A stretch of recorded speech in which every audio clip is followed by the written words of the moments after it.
Across Scotland than yesterday, winds easing as well, though there will be one or two scattered showers, particularly in the north and west, but sunny spells as well. A mixture of sunny spells and scattered showers for Northern Ireland as well this morning. Winds will start to ease though, and it will still be a bit breezy to start the day. A generally fine afternoon then, right across the UK, though there will still be scattered showers mainly in the northwest. And that's your weather today. Join me, Darren Grimes, for Real Britain every Saturday and Sunday from 2 p.m. A news hour that comes with a trigger warning. Scorching hot opinion with prominent guests saying the unsayable and a little bit of weekend fun thrown in. Unlike other broadcasters, I won't be forgetting what the B in our name stands for. So howie in for Real Britain Saturday and Sunday from 2 p.m.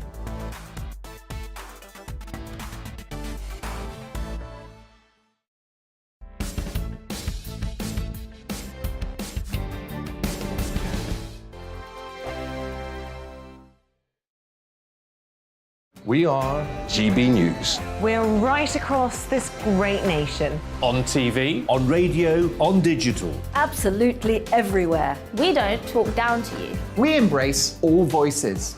With honest and civilised conversation. We're not part of the establishment. We're one of you. And we're only getting started. Join us on GB News, The People's Channel. Britain's news channel. Every morning from 6 o'clock, we'll wake you up with GB News Breakfast with all the stories you didn't know from the night before. So whether it's serious news, entertainment, or your own views from all over our great nation, we're here to kick off your day with a smile. The national media should be reflecting and reporting what's happening here. You will notice the northwestern accents. Whether you're with us on TV, radio, or online, every morning, it's breakfast from 6 a.m. Hope you can join us. Join us for Ministry of Offence, the comedy panel show that's just like the news, in that the left fights the right and it doesn't really seem to matter who wins. We cover the big stories. It was in fact a troop of baboons and not angry vegans. I like that. And the really important stories. Fat naked cow gets stuck in swimming pool. It's a headline in a lot of local newspapers. Yeah. We're on the same team, Nick. Yeah, but I'm just helping you. Join us for Ministry of Offence, Saturday nights, 8 o'clock on GB News. I'm Dan Wootton. Join me Monday to Thursday from 9 to 11 for the feistiest and most fun news debate on TV, where free speech reigns. I'll bring you a sharp take on the day's biggest stories, bombshell newsmaker interviews, and A-list guests. And I guarantee you, no spin, no bias, no censorship, and no reason to go to bed. That's Dan Wootton tonight, Monday to Thursdays from 9 on GB News.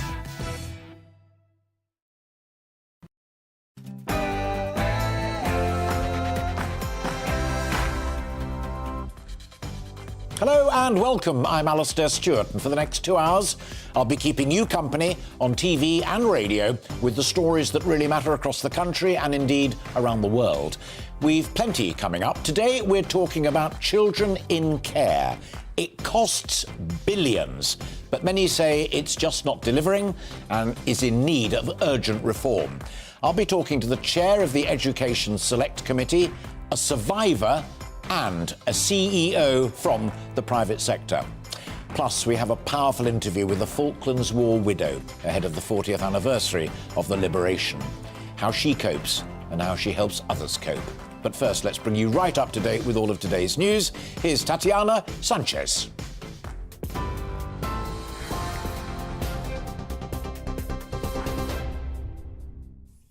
Thanks, Alistair. Good afternoon. It's 2 minutes past 12. I'm Tatiana Sanchez in the GB newsroom. Unions have hit out against a potential government plan to change the law allowing agency workers to cover for striking staff. Major travel chaos is expected later this month after workers voted overwhelmingly in favour of industrial action in a dispute over pay, jobs, pensions and conditions. Writing in The Sun on Sunday, the Transport Secretary Grant Shapps said they could also be banned from working overtime to make up for lost earnings during the strike. RMT General Secretary Mick Lynch told GB News the government shouldn't keep changing the law. Well, it's illegal at the minute, isn't it? And Grant Shapps should defend the rule of law, but now he's threatening to change the law in order to break an industrial dispute. I don't think it'll have any particular effect. These regulations have been in place for a fairly long time. I think they were brought in by the Blair government, and they've been completely ineffective. People are using these in disputes already, which is against the law. So rather than saying that he's going to change the law every time he's at a disadvantage, what he should do is unshackle the companies and fund the railways correctly so that we can have a settlement to this dispute. The government says legislation to scrap parts of the Northern Ireland Protocol will not break international law. Due to be introduced in Parliament tomorrow, the Northern Ireland Secretary Brandon Lewis says it will be both lawful and correct. The EU has already said changing the post-Brexit trade agreement would be a breach and there could be retaliatory action. Labour and Sinn Féin have criticised the move, but Mr Lewis told GBNews the Good Friday Agreement will be protected and respected. Fundamentally, what is stopping the Northern Ireland Assembly and the Executive getting back up and running. And at the moment, the way the protocol is working, the way the EU want to see it implemented, is fundamentally undermining the Belfast Good Friday Agreement that has given us now 24 years of peace and growing prosperity in Northern Ireland. We've got to fix that. It's damaging for businesses and for people in Northern Ireland, and we've got to fix it. So we will be laying out tomorrow, as we said we would do, we're going to lay out some legislation tomorrow that will resolve those issues with the Northern Ireland Protocol in a way that protects and respects the Belfast Good Friday Agreement. President Volodymyr Zelensky says Ukraine has recaptured villages and towns in the southeastern regions of Kherson and Zaporizhzhia. He also says fierce street fights are continuing in the eastern city of Severodonetsk. It's after he met with the European Commission President Ursula von der Leyen to discuss Ukraine's request to join the EU. He says he's hopeful and described the meeting as very fruitful. Hundreds of people have been marching across US cities as part of an anti-gun violence protest.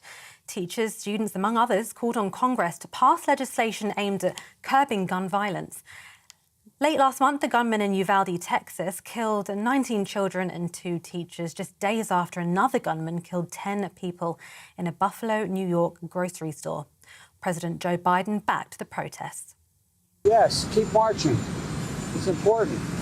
Look, this has to become an election issue. The way people listen, senators, congressmen, when people say, this is going to affect my vote. Too many people are dying needlessly. And what's even being proposed in the House and Senate is marginal. I mean, it's important, but it's not all that needs to be done. The Queen has become the world's second longest reigning modern monarch. The 96-year-old overtakes Thailand's king, who held the throne for 70 years and 126 days. The longest reigning monarch is Louis XIV of France, with a run of 72 years and 110 days. This is GB News. We'll bring you more news as it happens. Now it's back to Alastair Stewart and friends.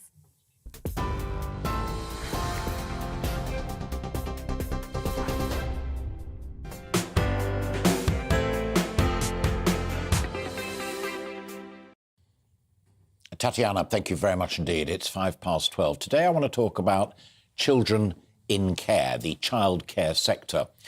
Last month, an independent report concluded that if the system isn't reformed, 100,000 children could be in care by 2032, and that's up from 80,000 right now, but at a cost to you, the taxpayer, of £15 billion, up 50%. Now, already huge amounts of taxpayers' money spent on it, though, as always, many say it's not enough. But that isn't what I really want to focus on today. But whether or not what is spent well, and why far too many children in care suffer dreadfully. Why? Well, 2 stories caught my eye last week. A remarkable investigation on the BBC into one of the biggest care providers, Calcott Services for Children, and some work done by the Financial Times' Martin Barrow on the huge profits being made in the sector, some of it by groups who are owned abroad, especially in the Middle East.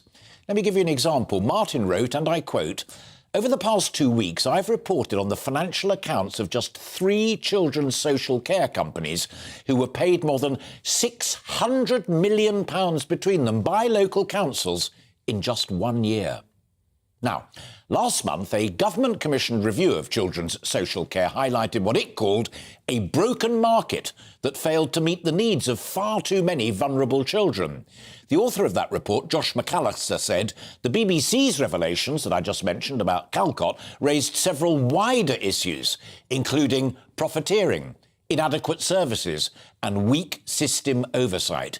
He went on to say this is yet another example of the need for a radical reset to the children's social care system. Now, to their credit, Calcott said that it was grateful to the BBC for highlighting what it considers to be safeguarding issues. And it went on, the sector is rightly subject to stringent regulation, and the company prioritises safeguarding all children in its care. It has a history of more than 30 years caring for and educating vulnerable and challenging children. It's known for achieving positive outcomes and is highly regarded by Ofsted and the local authorities with which it works. But remember, this is your money spent looking after some of the most vulnerable people in our society. Something's clearly wrong in that system. I myself have reported on far too many cases of abuse, even fatalities of young folk in care, or recently out of care, to nod it through. They always pledge to learn the lessons. Well, clearly they don't. And you as taxpayers deserve better, and for sure the vulnerable children in care themselves deserve much better. Now, the Education Secretary, Nadeem Zahawi, says he's ready to meet the challenges set by that McAllister independent review and will set out plans for bold and ambitious change in the coming months. And some of the biggest children's charities welcome the review, saying it provides a once-in-a-generation opportunity to fix a struggling system. So I really do think it is worthy of your consideration, either on a moral basis or simply because it's your money that is at stake here. So to discuss it, we've got top guests, including the chair of the Education Select Committee. But I also want to hear your views, especially if you have personal experience of the care sector for kids. One of those people, for example, is sitting right next to me now, live in the studio, and he's going to listen to my conversation with Robert Halfon, and then I'll be talking to Chris about his experiences and what he thinks can and should be done. We all want to hear from you. Email us, gbviews@gbnews.uk.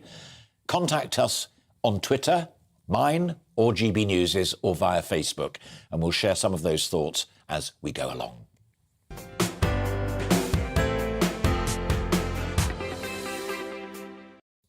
So first up, as promised, a friend of this programme, friend of mine, Robert Halfon, Tory MP and chair of the Education Select Committee. He represents the good folk of Harlow. Robert, good to see you, and thanks for breaking into your Sunday. A once-in-a-generation opportunity, says McAllister, and the charities. What priority do you, as the chair of the Education Select Committee, give to reforming the childcare system? Well, it's huge. It's a major social injustice that is going on. And you highlighted the Calcott issue originally brought up by the BBC. And what was interesting about that was that organisation had had good or outstanding from Ofsted, yet all these safeguarding issues appeared to be going on. And clearly Ofsted need to perhaps relook at their safeguarding part of their inspection. You also said that the number of children in care will reach 100,000 by 2030. It's actually, under current trends, possibly going to reach 100,000 by 2025. We've got the highest ever level record of children in care. And our committee is currently doing an inquiry into children in care in terms of their education and employment outcomes, and they're pretty abysmal. Children in care, just 7% get GCSE passes in maths and English, and 39% of children who leave care aged 19 to 21, that's 39%, are not in employment or training or additional education. So we're failing our young people, and that has to change. Yeah. One of the key things that McAllister also talks about is the need to have a new set of regulations and guidelines enshrined in law, not least for 16 to 17-year-olds, folk who've had a pretty dreadful time up to that point but are about to go out into the adult world, ill-equipped, potentially running themselves into difficulties. I was gobsmacked when I read that such a structure didn't exist. And you mentioned in that first brilliant answer that Ofcom, and indeed I think the Care Quality Commission, oversees this sector and nods everybody through. Is that the absolute top of your list of priorities, to get proper oversight? Because there's a lack of professionalism going on, and clearly, according to the FT, there's profiteering going on as well. Well, I think it's very important. We mustn't go down the path of private sector bad, public sector good, because there are failings in both sides. But what we have to make sure is that, especially if it is the private sector, that if they're providing care for children, that not only is it value for money for the taxpayer, and there are big questions about that at the moment, but are they providing a service that is second to none to the children? And in some areas, there are significant questions as to whether that is happening or not. I agree with what Josh McAllister said in his review of children in care, where he suggested there should be a levy or a windfall tax on some of the bigger providers, private providers of children's care homes, so that you can raise funds in order to fund a better care system. I'm also incredibly concerned about the extent of unregulated provision. Often children are put in some kind of provision that is not registered. There is no proper monitoring of their educational progress. The government have said that they want to change this. I absolutely believe that all provisions should be regulated in some form or another. There may be different kinds of regulation that you would have, but you have to make sure that children are put in home, or whatever accommodation they're put in, they're given high quality homes to live in with proper education, proper mentoring support, proper counselling, proper IT support. And we had children in care come to our committee, who some of them had previously been in care, and they had said they weren't even given cheap laptops or tablets, so it was hard for them to do work. And I've got to go back to the education part of this. Yeah. What the big problem is that children get moved from school to school. So the Children's Commissioner said that 4,300 children experienced 4 more placements across 3 years. Nearly a third of all children in care have experienced some form of school move in the past 2 years. And they're supposed to be going to good or outstanding schools. Often they're not. And it absolutely should be that they only they should get moved infrequently, because it's incredibly upsetting and disrupting to the children. But also, if they are moved, they should only go to areas which have good or outstanding schools. Sure. Final point on this, and as I warned you, I want to ask you just quickly on fuel duty as well, because we've talked about that in the past. But Nadeem says the Secretary of State for Education, says he embraces the report. He's urgently going to draw up proposals that come forward. Labour welcomed it as well. Is the door more than ajar? Is this a time that you and people who are on the side of the angels on the children's care sector going to storm through? Do you reckon this will be the year that we can crack it? Well, I think there was another MP in the House of Commons. I think he's the MP for Worthing, my colleague Tim, and he said that Tim Loughton, and he said that we've had one review after another, and it's a bit like a Ben-Hur movie, a cast of loads and loads of reviews. What's important is that the government do adopt the McAllister report. I think it's a very, very good report. We will be coming up as a select committee, education select committee, with our own recommendations specifically focused around education and employment in our report that comes out in the next few weeks. But the time for reviews is over. The time for inquiries is over. The government have just got to get on with the job of adopting most, if not all, of this very important review done by Josh McAllister. I have to tell you before I change the subject that Chris Wilde, who's sitting next to me and himself went through a whole series of care home experiences, has written widely about it. His head nearly fell off when you said the point about here we go with another one, like getting like Ben-Hur. I'm going to be talking to Chris in just a moment. Before you go, though, I read in the papers this morning that Kwasi Kwarteng wants to have an investigation into petrol retailers not passing on the cuts in VAT that that the Chancellor of the Exchequer's brought forward. We talked about the cost of living crisis on the programme yesterday, Robert, and all of my guests said, you are on the money, cut VAT, cut fuel duty, get it done now. The Prime Minister told you personally a couple of weeks ago that he supported you as well. Why is it not happening right now? Well, there's got to be further movement on top of the 5p fuel duty cut they announced a few weeks ago. I've been arguing for years for fair competition at the pumps and for inquiries, and myself and Fair Fuel UK, we've been campaigning for what's called Pump Watch, which would look at what is going on at the petrol pumps. Why is it when the international oil price goes up, surprise, surprise, the price at the pumps goes up pretty quickly, and yet when the international oil price falls, surprise, surprise, it takes weeks often to feed through to the motorist? That has got to change. Why is it that not all petrol companies are passed on the 5p cut in fuel duty? And I welcome that the government has said there's going to be an investigation by the CMA, but that's not before time.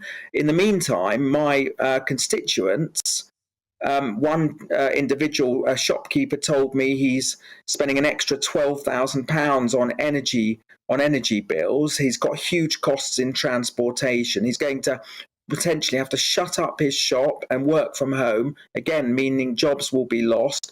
He can't wait for reviews anymore. He wants action. So the government needs to respond pretty quickly and cut either VAT on fuel or fuel duty still further. It's unaffordable for people to be paying £100 to fill up their car, the average cost, if not more, but the average cost at the moment. Don't forget, it isn't just your motorist, it's your care worker, it's your NHS worker. It means that the NHS is spending money filling up fuel for ambulances rather than on the front line, that the police service is spending money on filling up police cars rather than on police officers on our streets. So this is affecting all of us. Millions of businesses cannot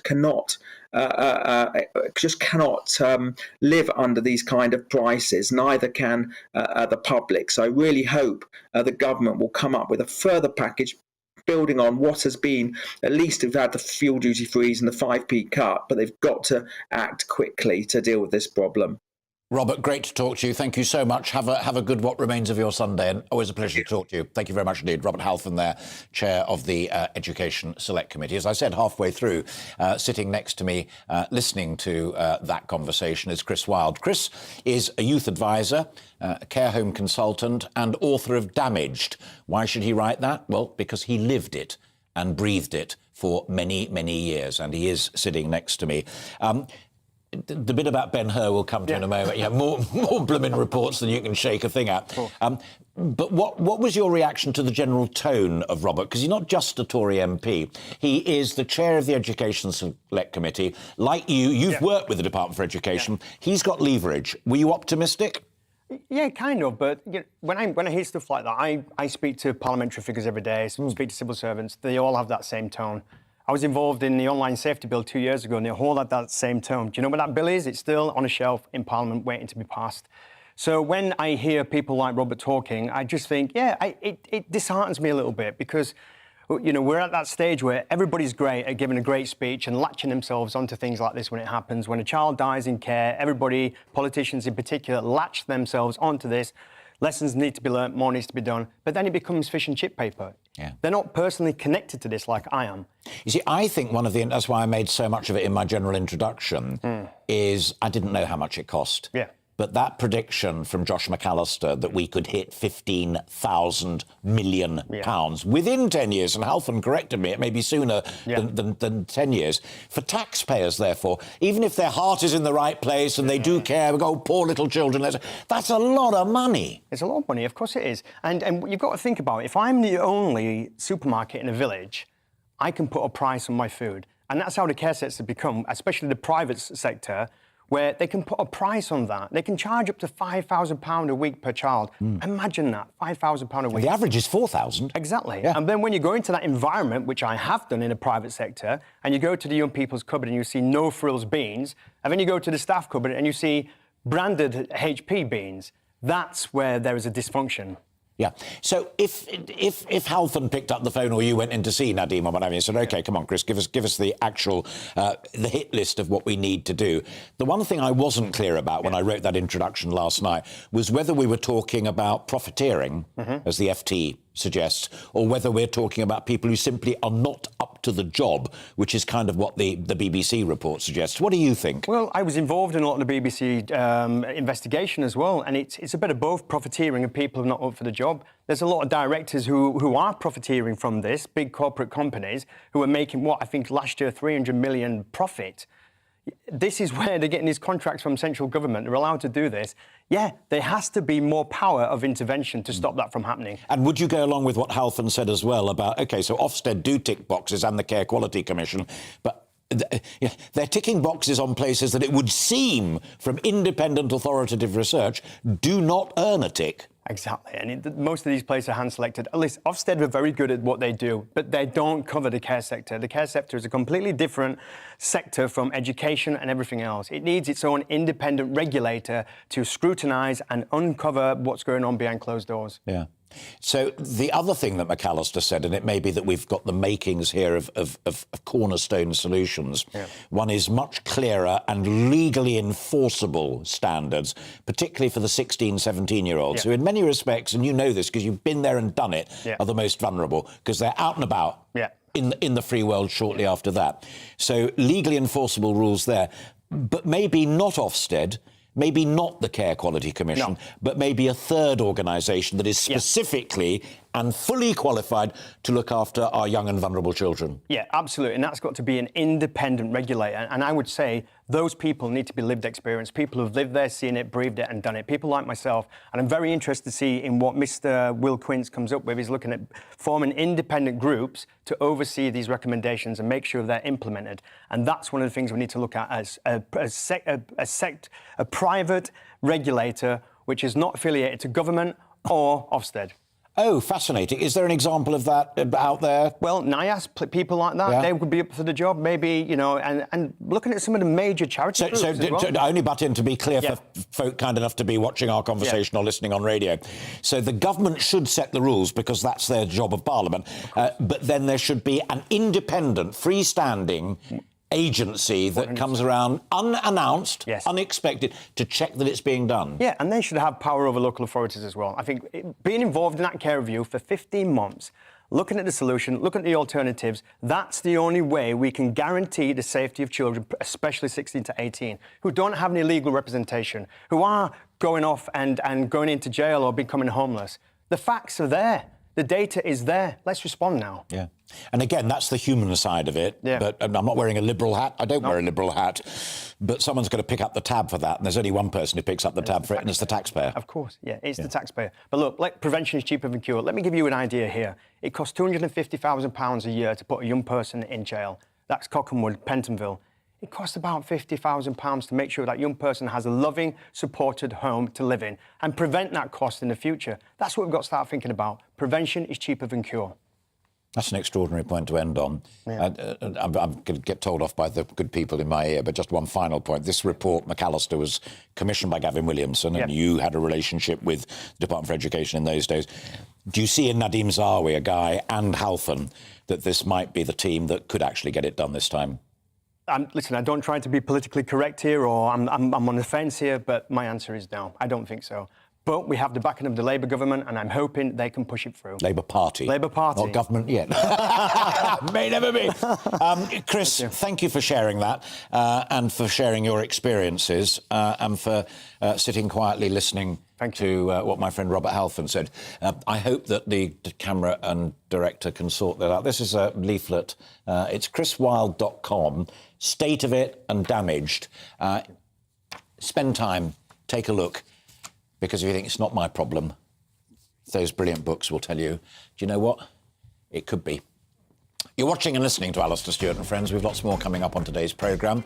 With President Zelensky sending out a message to the West requesting more weaponry, we'll be getting the latest on the current situation in Ukraine, on the ground in Odessa. But first, let's bring you up to date with the weather.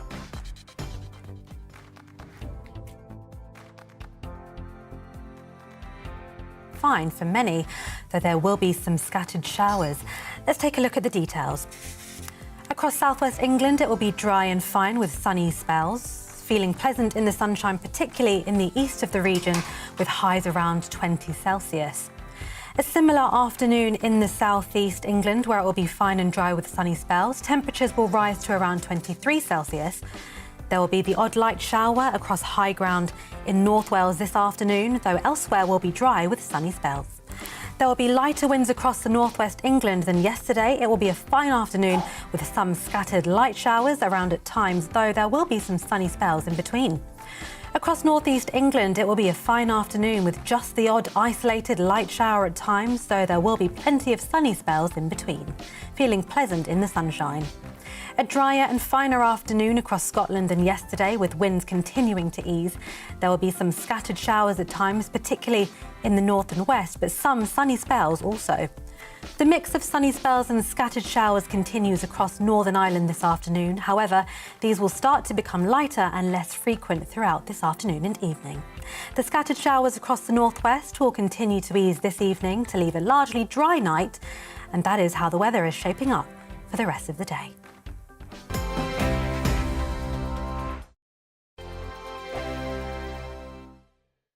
We are GB News. We're right across this great nation. On TV, on radio, on digital. Absolutely everywhere. We don't talk down to you. we embrace all voices. With honest and civilised conversation. We're not part of the establishment. We're one of you. And we're only getting started. Join us on GB News, The People's Channel. Britain's news channel. Every morning from 6 o'clock, we'll wake you up with GB News Breakfast with all the stories you didn't know from the night before. So whether it's serious news, entertainment, or your own views from all over our great nation, we're here to kick off your day with a smile. And the national media should be reflecting and reporting what's happening here. You will notice the northwestern accents. Whether you're with us on TV, radio, or online, every morning, it's breakfast from 6 a.m. Hope you can join us. Join us for Ministry of Offence, the comedy panel show that's just like the news, in that the left fights the right and it doesn't really seem to matter who wins. We cover the big stories. It was in fact a troop of baboons and not angry vegans. I like that. And the really important stories. Fat naked cow gets stuck in swimming pool. It's a headline in a lot of local newspapers. Yeah. We're on the same team, Nick. Yeah, but I'm just helping you. Join us for Ministry of Offence, Saturday nights, 8 o'clock on GB News. I'm Dan Wootton. Join me Monday to Thursday from 9 to 11 for the feistiest and most fun news debate on TV, where free speech reigns. I'll bring you a sharp take on the day's biggest stories, bombshell newsmaker interviews, and A-list guests. And I guarantee you, no spin, no bias, no censorship, and no reason to go to bed. That's Dan Wootton tonight, Monday to Thursdays from 9 on GB News.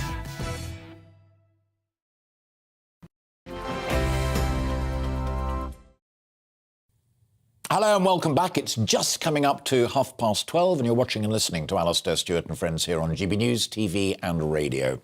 Let's turn our attentions now to Ukraine, and you'll notice there's a certain irony in that when I finish this introduction. It's interesting to note that the horrors still raging there following Russia's invasion 5 months ago are now struggling to make it onto the front pages these days. Nevertheless, this morning there are reports of intense fighting in the southeast, with Russia shelling causing a huge fire at a chemical plant in Severodonetsk. And it's feared that many civilians, like the steel works, are sheltering there as well. Now, President Zelensky has again asked for more weapons amid fears that his soldiers are literally running out of ammunition. Yesterday, he got what amounted to a lecture from the European Union President Ursula von der Leyen for the need for more reform in Ukraine before it could join the EU. Extraordinary timing. So let's try and find out what is actually happening on the ground. And I'm delighted to be joined again by Hannah Shelest. Hannah has been on the programme before. There she is. Welcome, Hannah. She's Director of Security Programmes at the Foreign Policy Council Ukrainian Prism. The immediate concern, Hannah, seems to be over the means of fighting and winning this war. Ukraine, says Zelensky's running out of weapons and ammunition. How big a problem is that?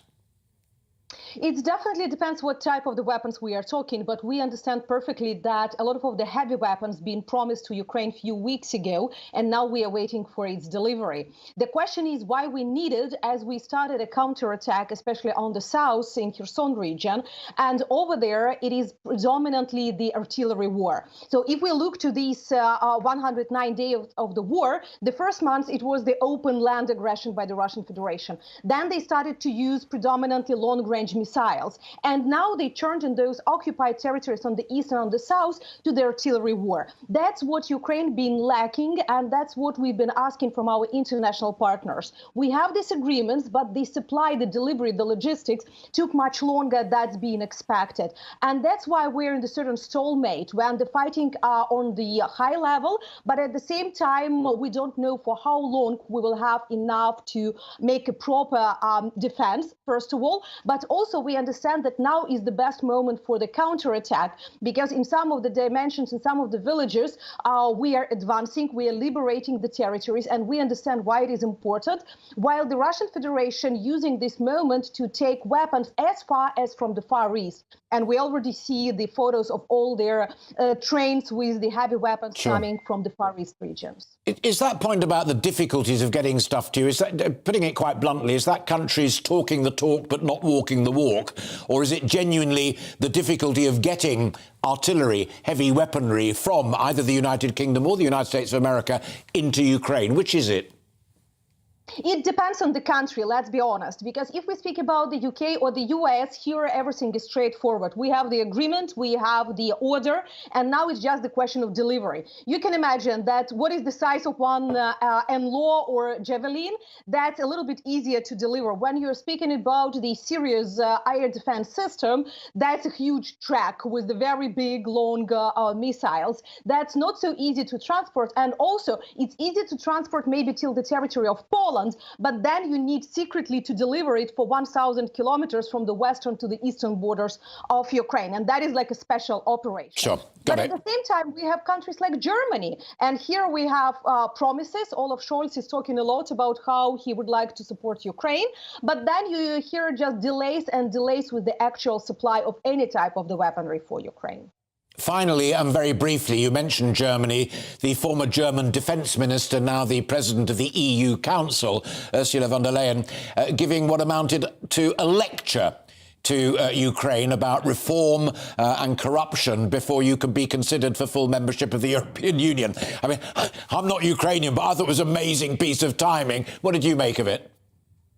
No, that was completely arcade, because we've just applied and we are waiting for the decision on the candidate status that should be taken on the 23rd of June, so just a few weeks. And we are now in the process of all the technical application checking and also in the political negotiations about getting the status. So at the same time, honestly, Ursula von der Leyen demonstrated her leadership for the last few months. We were really surprised. We expected much more modest and reluctant position, let's be honest, more German-style position. And she was really a leader for support of Ukraine for all these months. I'm glad to have clarified that with the authority that you bring to the debate all the way from Ukraine. Hannah, it's always a pleasure to talk to you. Thank you very much indeed. And most importantly, you and your friends look after yourselves and do take care. Thank you very much indeed.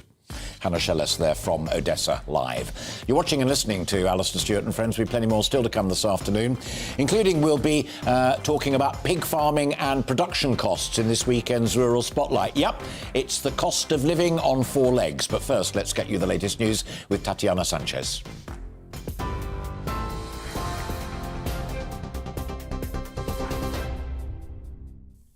It's 12:35. I'm Tatiana Sanchez in the GB newsroom.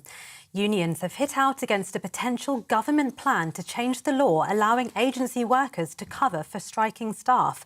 Major travel chaos is expected later this month after workers voted overwhelmingly in favour of industrial action in a dispute over pay, pension and conditions. Writing in The Sun on Sunday, the Transport Secretary Grant Shapps said they could also be banned from working overtime to make up for lost earnings during the strike. RMT General Secretary Mick Lynch told GB News the government shouldn't keep changing the law.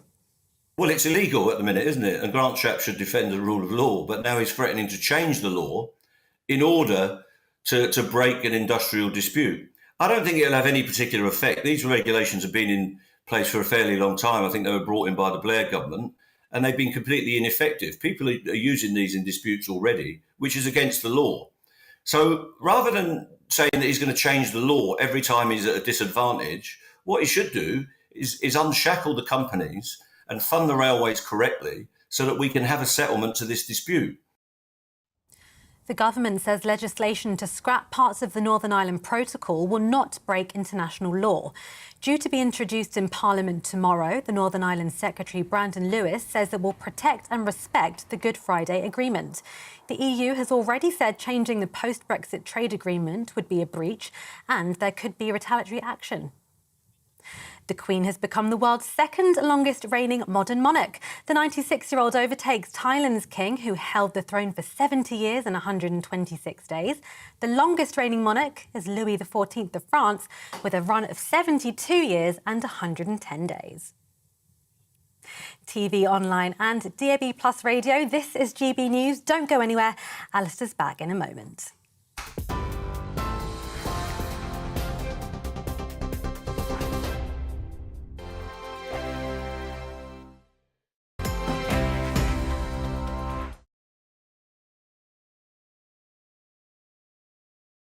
We are GB News. We're right across this great nation. On TV, on radio, on digital. Absolutely everywhere. We don't talk down to you. we embrace all voices. With honest and civilised conversation. We're not part of the establishment. We're one of you. And we're only getting started. Join us on GB News, The People's Channel. Britain's news channel. Every morning from 6 o'clock, we'll wake you up with GB News Breakfast with all the stories you didn't know from the night before. So whether it's serious news, entertainment, or your own views from all over our great nation, we're here to kick off your day with a smile. And the national media should be reflecting and reporting what's happening here. You will notice the northwestern accents. Whether you're with us on TV, radio, or online, every morning, it's breakfast from 6 a.m. Hope you can join us. Join us for Ministry of Defence, the comedy panel show that's just like the news, in that the left fights the right and it doesn't really seem to matter who wins. We cover the big stories. It was in fact a troop of baboons and not angry vegans. I like that. And the really important stories. Fat naked cow gets stuck in swimming pool. It's a headline in a lot of local newspapers. Yeah. We're on the same team, Nick. Yeah, but I'm just helping you. Join us for Ministry of Defence, Saturday nights, 8 o'clock on GB News.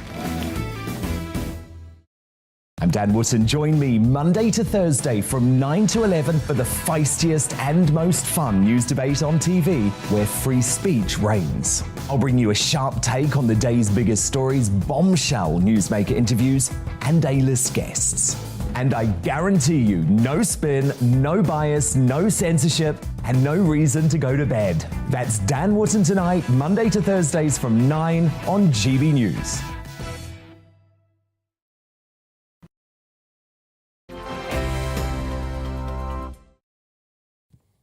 Hello and welcome back. It's just coming up to 20 to 1. You're watching and listening to Alastair Stewart and Friends on GB News, TV and radio. We're talking about children in care. Jerry sent an email in. There's much wrong, including good foster carers being deregistered for advocating for kids. Challenging the local authorities, not an option. They're not allowed to do that. Recruitment of carers is poor for good reasons. Much more to say on this. Hope the inquiry uncovers it. Thanks, Jerry. Keep those emails coming in, and we shall have more of them before the end of the programme at 2 o'clock. Time now, however, for our rural spotlight. And I want to pick up on our discussion. I mentioned it to Robert Halfon earlier on, our discussion yesterday, which was about the cost of living crisis. Food costs are, of course, rocketing. You don't need me to tell you that, because the costs to farmers are also rocketing. Energy, fertilisers, feed, all the lot of it. Now, the Prime Minister called yesterday for us all to back British farmers and to use homegrown produce more. Well, if their cost of living crisis isn't addressed, a lot of them simply won't be there for us to use. So let's talk about it for the next few minutes. And I'm delighted, first of all, to be joined by Mark Smith. Mark's been on the programme before. He is a butcher and he is the owner of Smith's and Ellis Butchers. And there he is. Can you tell me, first of all, how inflation actually works from your point of view? And I did this with Philip Judge yesterday, who's a trucker and delivers foodstuffs and hay and what have you. But how you sit down there and think, OK, last week a pork chop cost X, this week it's going to have to cost X plus 5%. How does that actually work? It is very simple. Most retail businesses work on fairly tight margins, and if the price of our raw materials goes up, then our selling price has to go up by a similar amount, because we still have to pay our salaries, although they have increased recently because of the NI increases, and we are now experiencing extremely high energy costs and fuel costs. And we deliver a fairly large proportion of our products because we supply schools and nursing homes, restaurants. So it's going up rapidly. So in a sense, it's the perfect reflection of the supply chain that Philip delivers feed to farmers. Farmers produce meat that they then deliver to you, that you then sell to me and your brilliant customers. And at every point, prices are going up, and at the heart of it is energy. That is the most significant issue. There are a couple of issues. Energy is the biggest problem at the moment. And when we consider probably the most commoditized meat product that's eaten in this country, it's chicken, because it's cheap, it's healthy, and everybody likes chicken. However, it's very energy intensive and it's very feed intensive, because chickens grow to maturity for food very quickly, 32 to 39 weeks. That requires a significant amount of feed, and we know the issues with feedstock prices because what's happening in Ukraine has affected wheat and soy production, which has pushed the price up dramatically.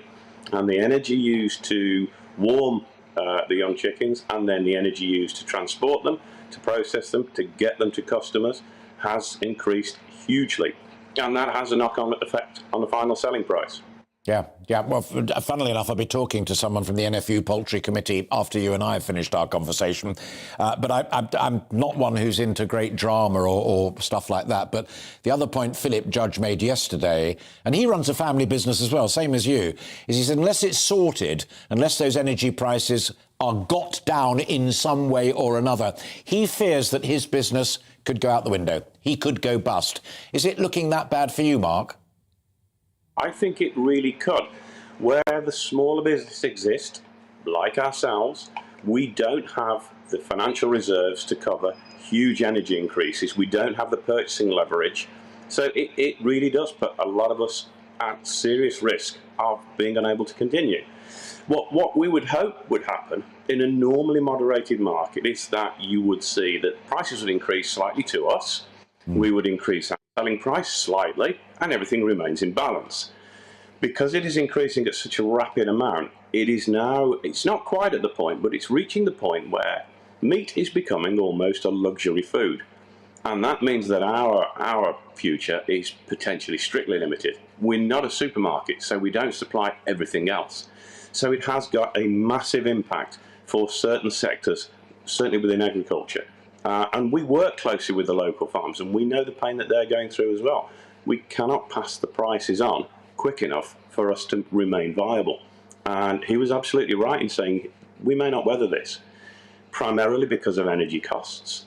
And that's where, as a nation, we need to think about some kind of mediating factor to bring in, whether it's a VAT reduction on energy, whether it's duty reduction, or I hate regulated markets. But at this point, we have to do something to say, hang on, enough is enough. If we want to maintain our way of life, we have to do something very quickly and very significant. Message received loud and clear, not overstated and certainly not over-dramatised, but I keep my fingers crossed for you, Mark, and also for my friend Philip. We need people like you, the backbone of the UK economy, as well as keeping us fed and watered.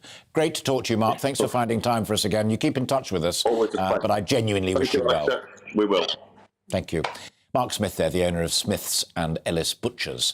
Well, joining me now, and Mark was the one who mentioned chickens in the middle of that conversation, I'm delighted to say, is James Mottershead, Poultry Board Chair at the National Farmers Union, and there he is. So Mark says chicken, which is your area of expertise, is a classic example because it's relatively, in good times, a cheap food. It's very good for us. But in terms of the intensive heating and lighting, it's becoming more expensive than it's ever been before. Is the whole sector in trouble? Absolutely. I would agree to some extent with that. We've got quite a lot of challenges with rapidly rising input costs. You mentioned heat energy and electricity, and they are pretty horrific at the moment. And for a lot of our members, they are having to sort of work out whether they are going to place the next batch of chicks or leave the sheds empty. You know, so I would say it is serious, yes. And you may or may not know, but I keep chicken and geese purely as an amateur, someone who just loves all sorts of animals.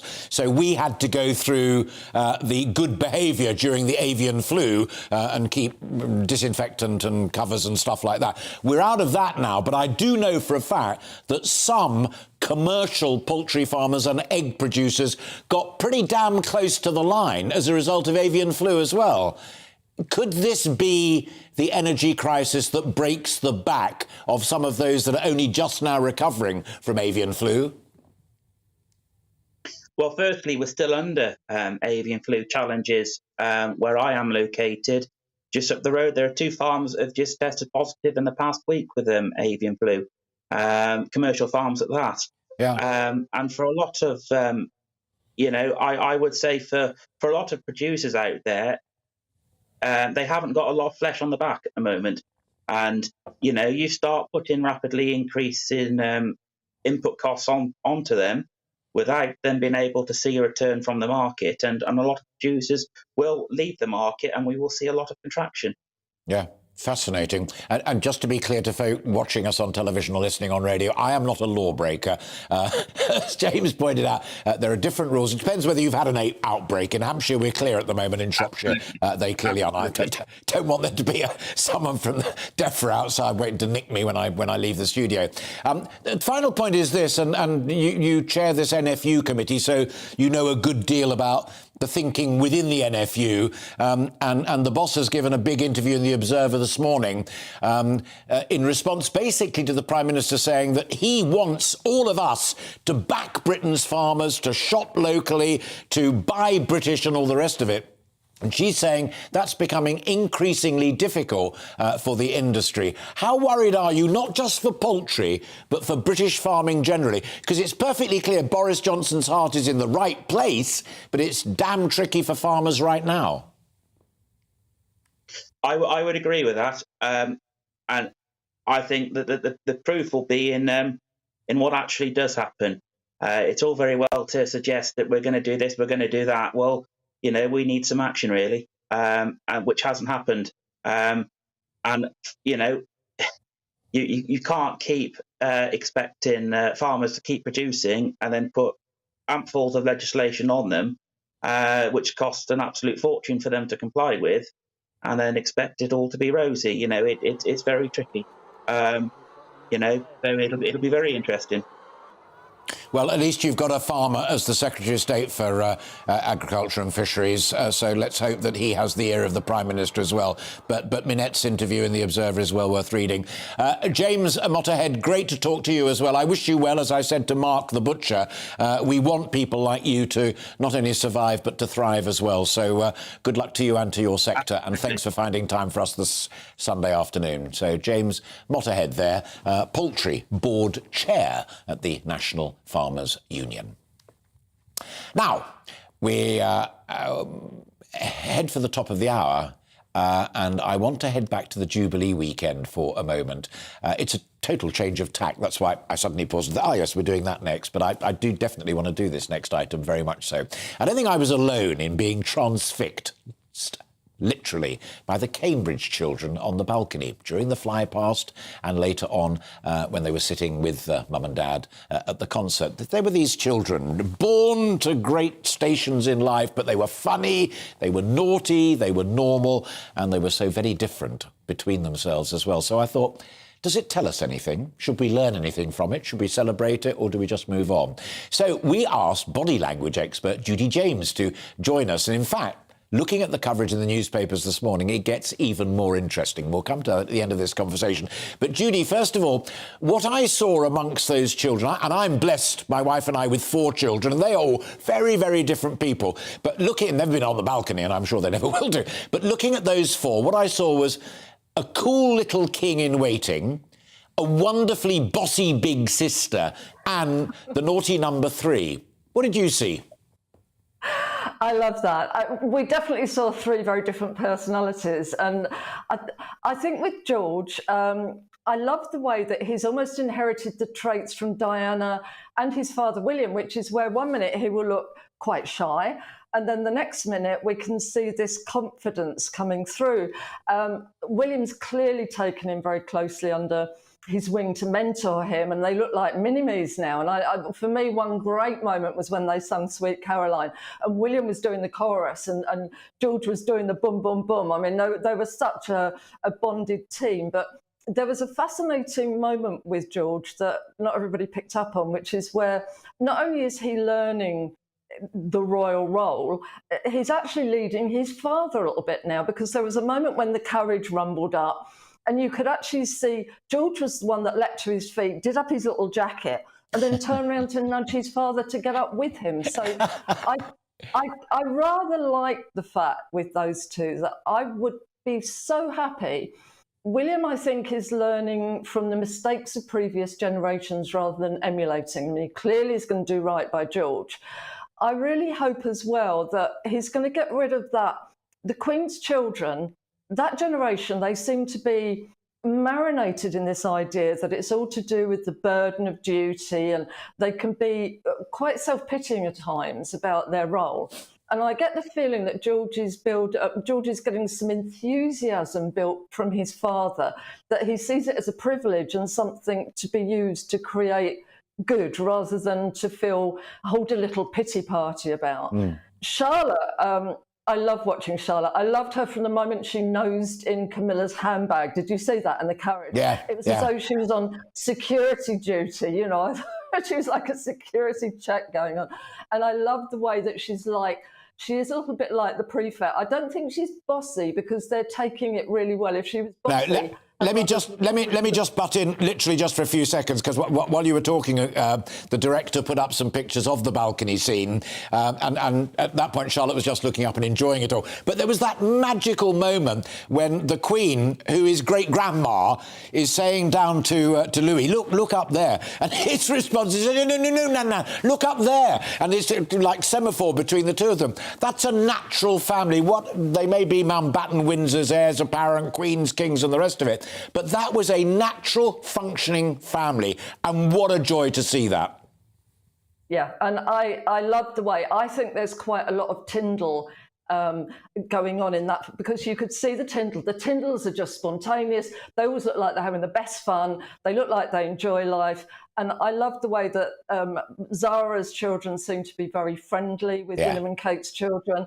And that's the kind of thing that we want from them. And anybody that criticised Louis for being playful, I mean, they'll come and talk to me, because I love to see it. He was having a good time. And I think that was so important. I think probably the best lesson that the Queen taught them that day was when she was with Paddington Bear, because for all of her years of duty and formality, I think, she would have been a hero to those children, but also she was showing them, no, this can be fun as well. Just literally as you said that, the director cut up a picture which people watching us on television, as opposed to those listening to us on radio, can now see. And it's that amazing moment where a slightly stern Duchess of Cambridge is looking at Louis, who is thumbing his nose, while Tyndall is in the background, sitting there watching the action. And that's just seconds before he does that, 2 fingers to his eyes to tell little Louis, I'm watching you. I mean, that's the extended family. I mean, I'm lucky enough to know Zara a little bit through the equestrian world, and it's not bad having a mum who's won Olympic medals at her brilliant 3-day eventing, and having a dad who's played rugby for England, but still a natural, ordinary family. Absolutely. I mean, boy, do they know. And the parents are so tactile together. I love Mike because I think he's also the naughty one to a certain extent. And I know he was going, I've got my eye on you.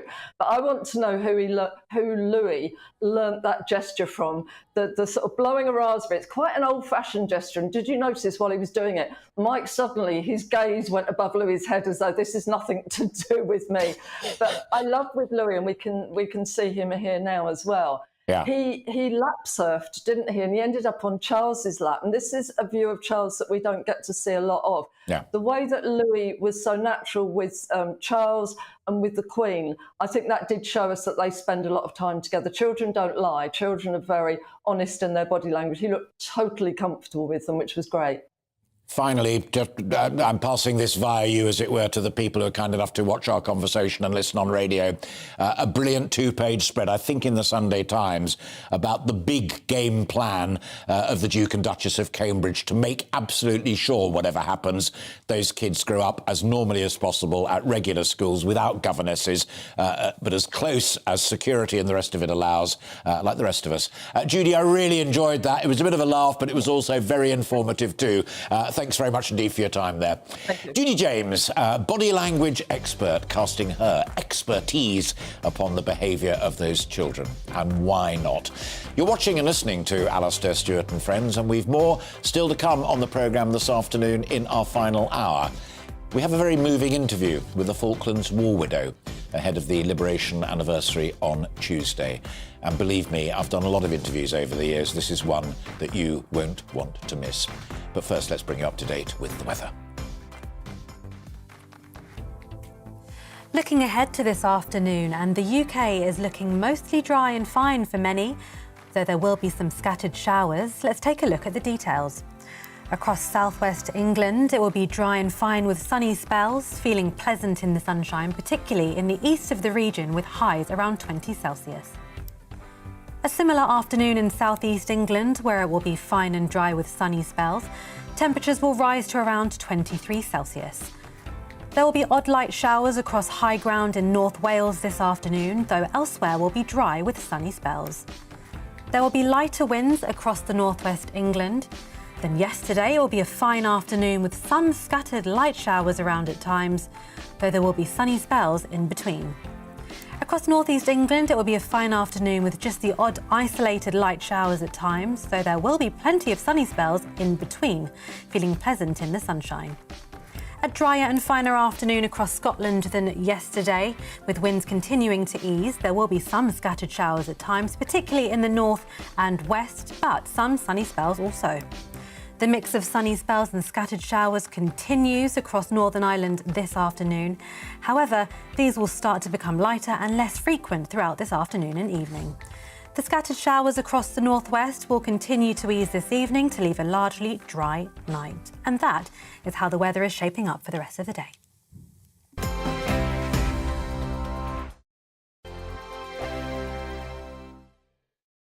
We are GB News. We're right across this great nation. On TV, On radio, on digital. Absolutely everywhere. We don't talk down to you. we embrace all voices. With honest and civilised conversation. We're not part of the establishment. We're one of you. And we're only getting started. Join us on GB News, The People's Channel. Britain's news channel. Every morning from 6 o'clock, we'll wake you up with GB News Breakfast with all the stories you didn't know from the night before. So whether it's serious news, entertainment, or your own views from all over our great nation, we're here to kick off your day with a smile. The national media should be reflecting and reporting what's happening here. You will notice the northwestern accents. Whether you're with us on TV, radio, or online, every morning, it's breakfast from 6 a.m. Hope you can join us.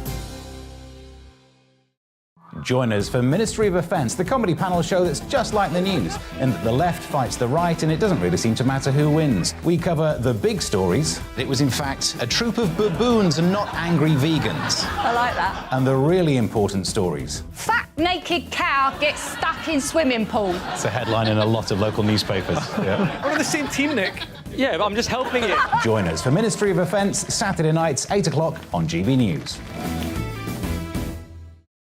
I'm Dan Wootton. Join me Monday to Thursday from 9 to 11 for the feistiest and most fun news debate on TV, where free speech reigns. I'll bring you a sharp take on the day's biggest stories, bombshell newsmaker interviews, and A-list guests.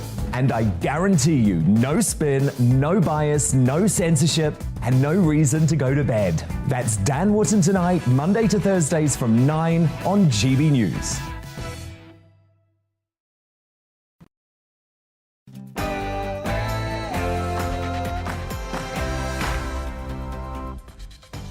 Hello and welcome back. It's 1 minute past 1 and you're watching Alastair Stewart and Friends here on GB News TV and radio. We're into the last hour of the programme. I'll be keeping you company here right up until 2 o'clock with plenty more still to come, including more our top discussion on child care, children in care. We'll be hearing from the CEO of the Independent Children's Home Association, and our reporter Alice Porter has a special report on children's social services. All of that to come, but first let's bring you right up to date with all of the news. Here's Tatiana Sanchez.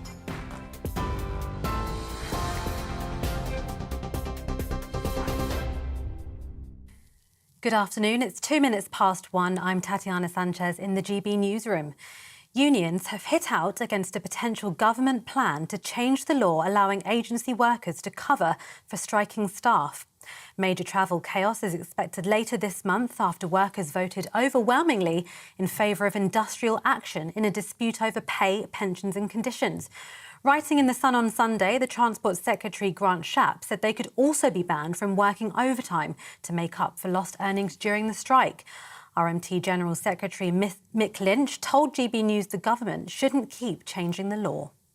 Well, it's illegal at the minute, isn't it? And Grant Shapps should defend the rule of law, but now he's threatening to change the law in order to break an industrial dispute. I don't think it'll have any particular effect. These regulations have been in place for a fairly long time. I think they were brought in by the Blair government, and they've been completely ineffective. People are using these in disputes already, which is against the law.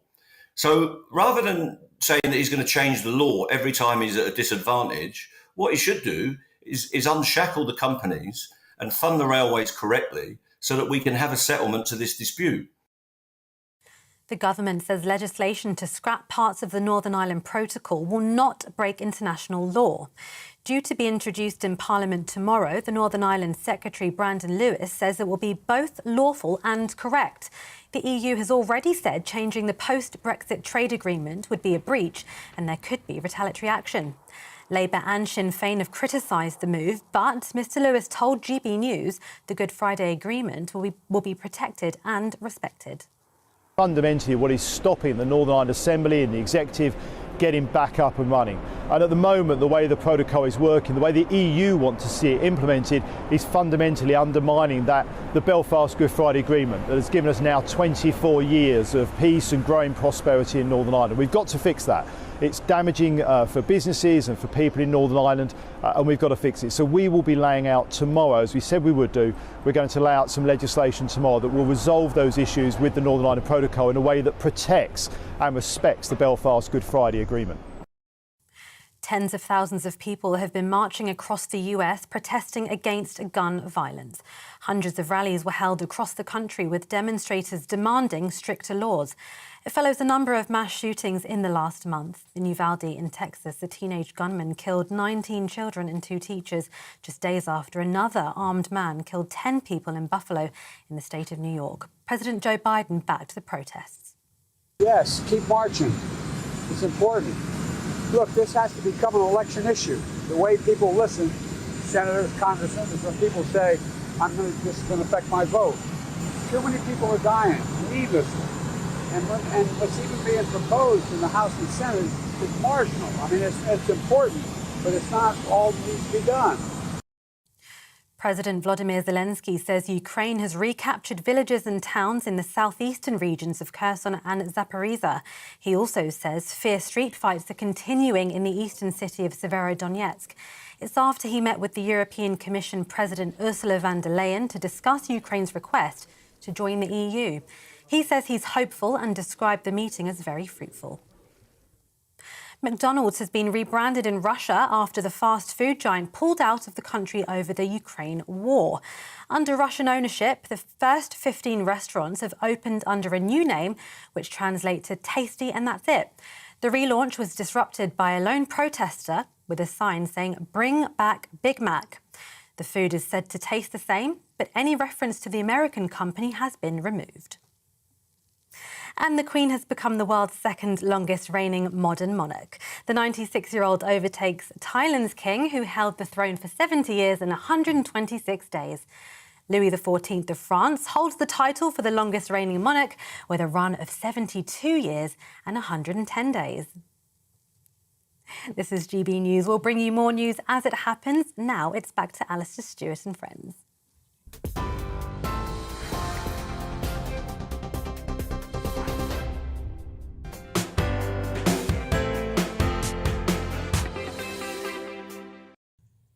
Tatiana, thanks very much indeed. Before we get on to our next guest, you've been getting in touch with me on our big topic of the day, children in care.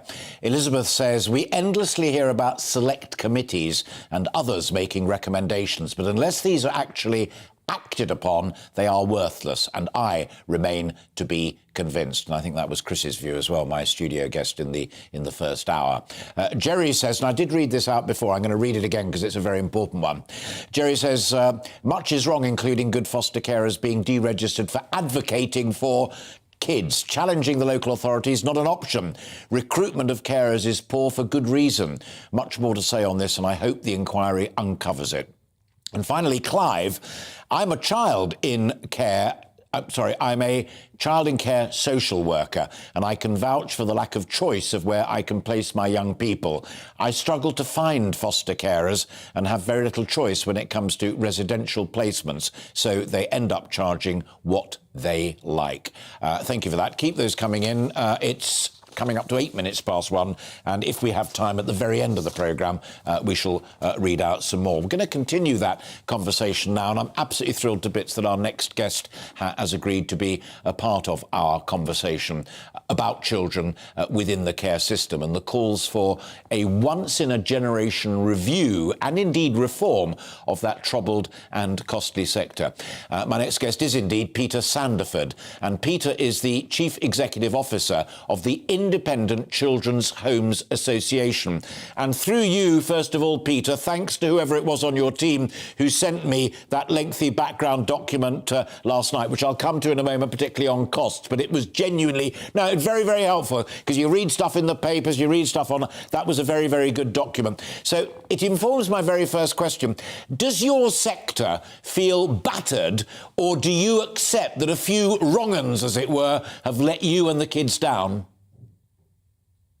Yes, we do feel battered. I think if you look back over many years, children's homes have been there for the picking for the press, if you like. When something has gone wrong, the whole sector has been criticised.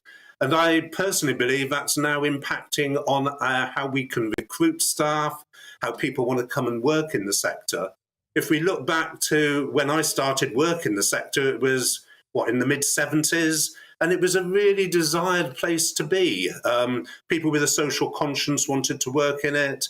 It was a pathway to other caring professions, and also brought people into it who'd got a lot of experience in other settings as well. So it was a really desired place to work. And I think the criticisms have made it somewhere where, it's not championed as a career for moving forward into. And it hasn't even got a career pathway in the way it's regulated and registered anymore. Sure. Interestingly, the feeling of Robert Halfon, who I know you know well, the chair of the Education Select Committee, but also Nadeem Zahawi, quoted in the newspapers this morning, is that they recognise at least that there is a problem there that needs dealing with. And you've articulated there very strongly that it's a sector trying to do its best, but with some people muddying the waters, and therefore you can't even recruit. It strikes me that there are two very clear headlines, and let's deal with them separately, that some care businesses are making a fortune. That was the report that was clearly done based upon work by the FT. And there are others who are leaving children at real risk because their care is not attended to adequately. On the first point, do you accept that there are some companies out there within your sector, because local authorities can't do it, that are milking the system, and that system is funded by taxpayers? It's not an area the Children's Homes Association looks at. What our vision is for exemplary residential childcare. As you have quoted... OK, now let me stop you right there, because that's going to be my second theme. Hang on a minute. No, I must come in on that point, because to be clear to people listening to our conversation, you're not denying it. You're saying it's not what we do. We talk about the quality of the care there. So, OK, here's the point, though. Who should be doing it? Because McAllister talks about an independent new review body. Halfon, earlier on in my conversation, said, look, it's pretty clear that actually, with all due respect, neither Ofsted nor the Care Quality Commission are up to looking at that cost factor. So do you accept that it would be a good idea to have somebody who really looks at the profit margins of some within your sector? I don't think it's something that we can look at, because local authorities and the voluntary sector walked away from providing children's homes in the public sector and in the voluntary sector. And that was a good number of years ago, and it was left to the market to shape where it went to. The Competition and Markets Authority did a recent study of the sector, and whilst they recognised that there was profit being made, that was identified as largely being due to the way services are commissioned by local authorities. And it's about how we get the whole of the sector right, not just the providing bit. It's about how it's commissioned. It's the competition that providers are forced to have with each other to actually get placements. And it's almost like we've forgotten the children. We've forgotten the importance of the quality of the work we do. And we've gone back to looking at purely at price. And local authorities are starting to look at having services in-house. And it's interesting that our organisation, and we've been going for many years as the Independent Children's Homes Association, this week we've just had our AGM, and we've rebranded as the Children's Homes Association, and we are open to local authority membership. 3 have already joined us, and we're in discussion with others. And we want to be representative of the children's homes provision, whoever is providing it, to ensure that high level of quality is delivered. And yes, some people will make more profit than others. A lot of our members are making minimal profit or even running at a loss. But very rich people together. Very rich people in the Middle East, Peter, wouldn't be buying into this sector if they didn't think there was a very handsome profit to be made. And it seems to me that your answer is not denying that. It's saying that we don't have an agency that should be looking at that. My whole point this afternoon, is if it's going to end up costing me and every other taxpayer between us 15 billion quid within a decade, then someone jolly well does need to look at how that money is spent, not least by the local authorities, but also by the private sector. Final point, would you applaud the appointment of a kind of national audit office, but for the care sector? The sector does need oversight, and it was recognised by the CMA. It does need some form of financial oversight. But just to make a final point, the cost of provision in the private sector has been judged publicly by a public sector, the PSSRU, that actually is 20% less than in the public sector. The private children's home, on average, is 20% less than what local authorities can deliver it for. I understand that, and that was within the document that you kindly sent me. I think your average prices are a couple of £100 a week cheaper than the local authorities. So we'll park that one there. My final point is this.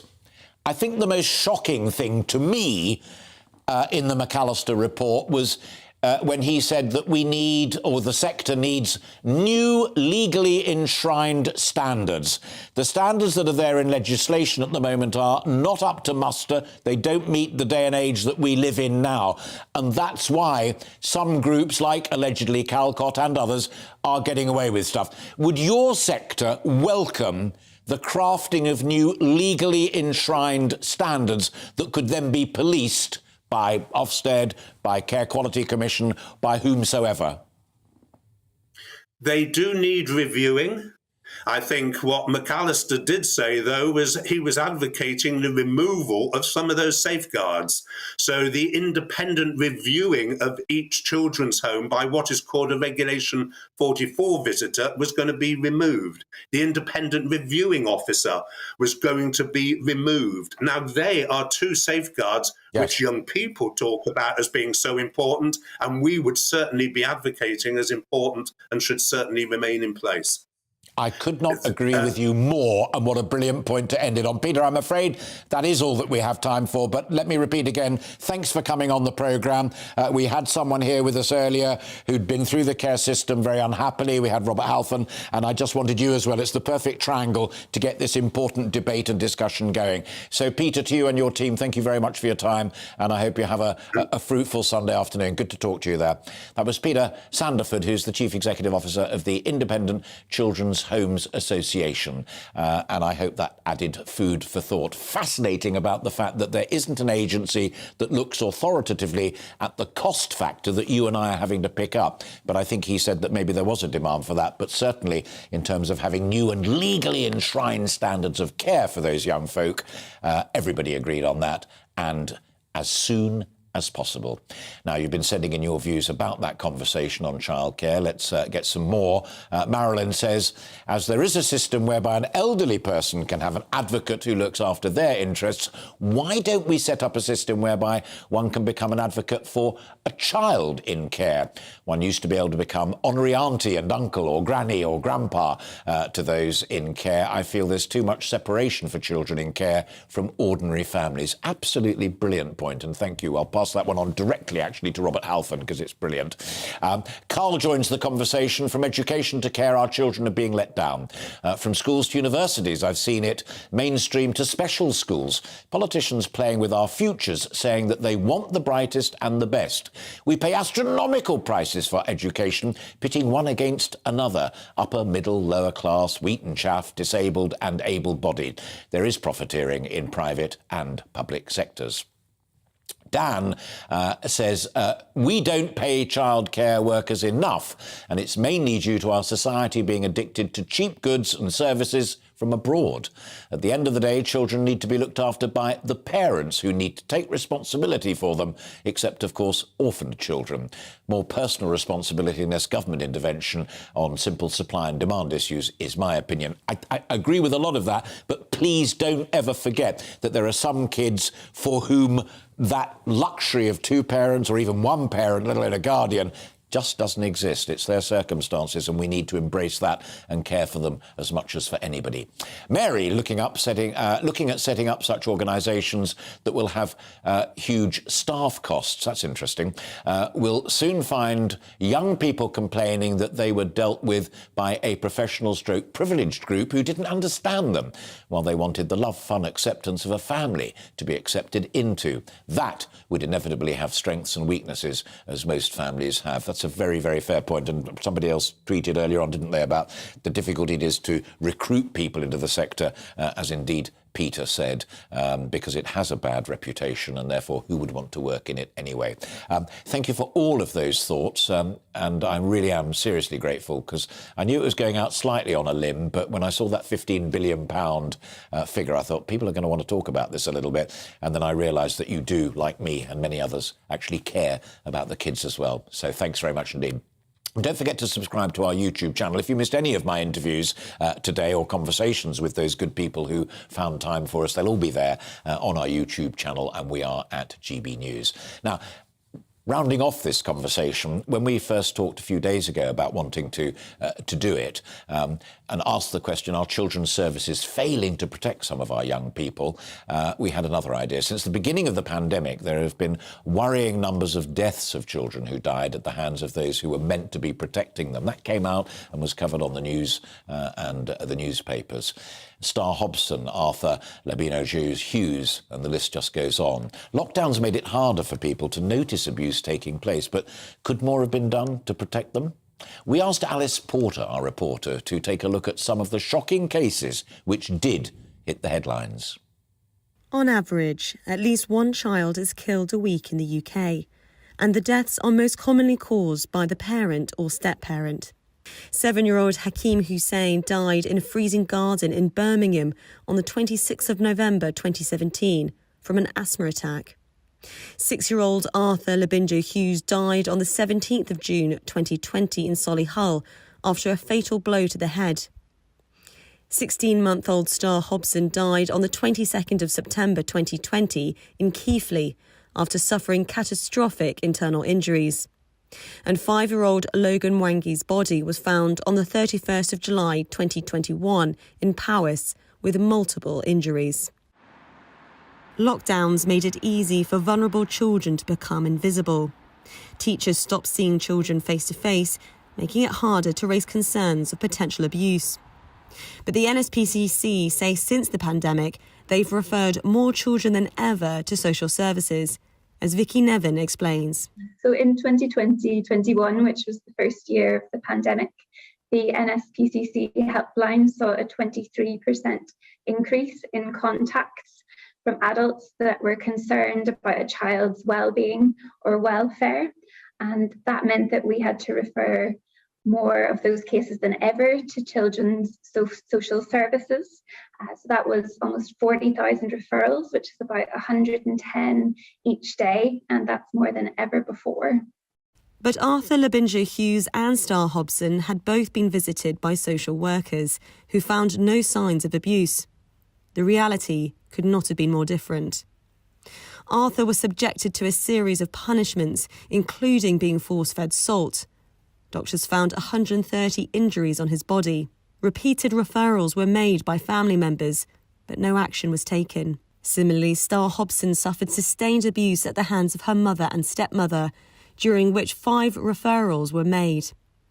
Last month, a national review was published which examined safeguarding failures in both children's deaths.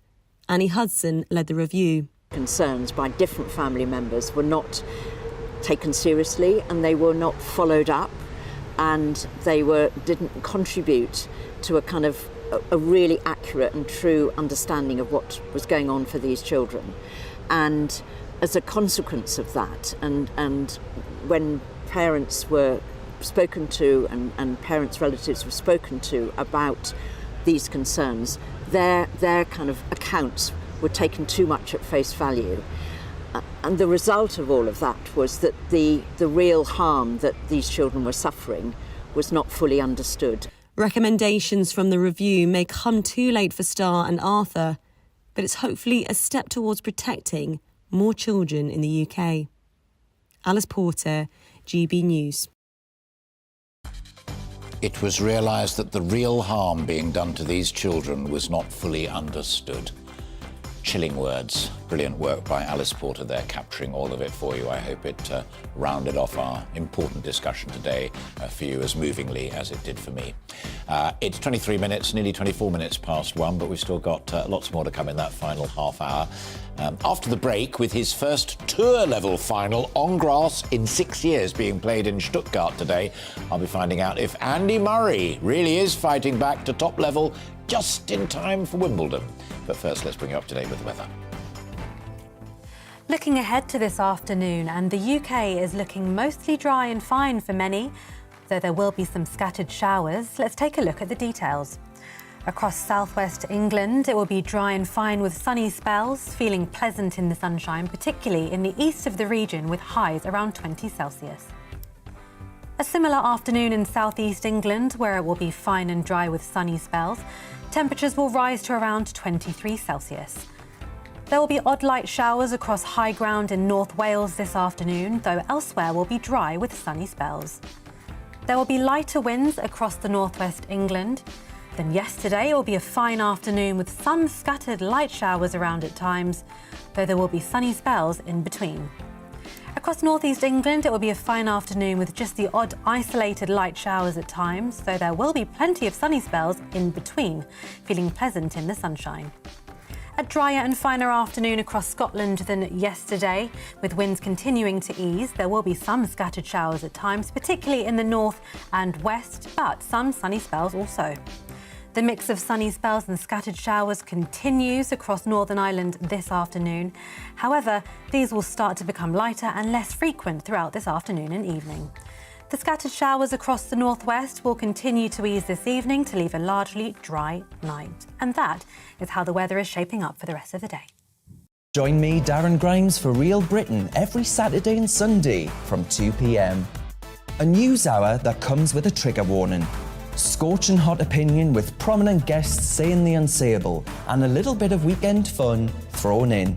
Unlike other broadcasters, I won't be forgetting what the B in our name stands for. So Howie in for Real Britain Saturday and Sunday from 2 p.m.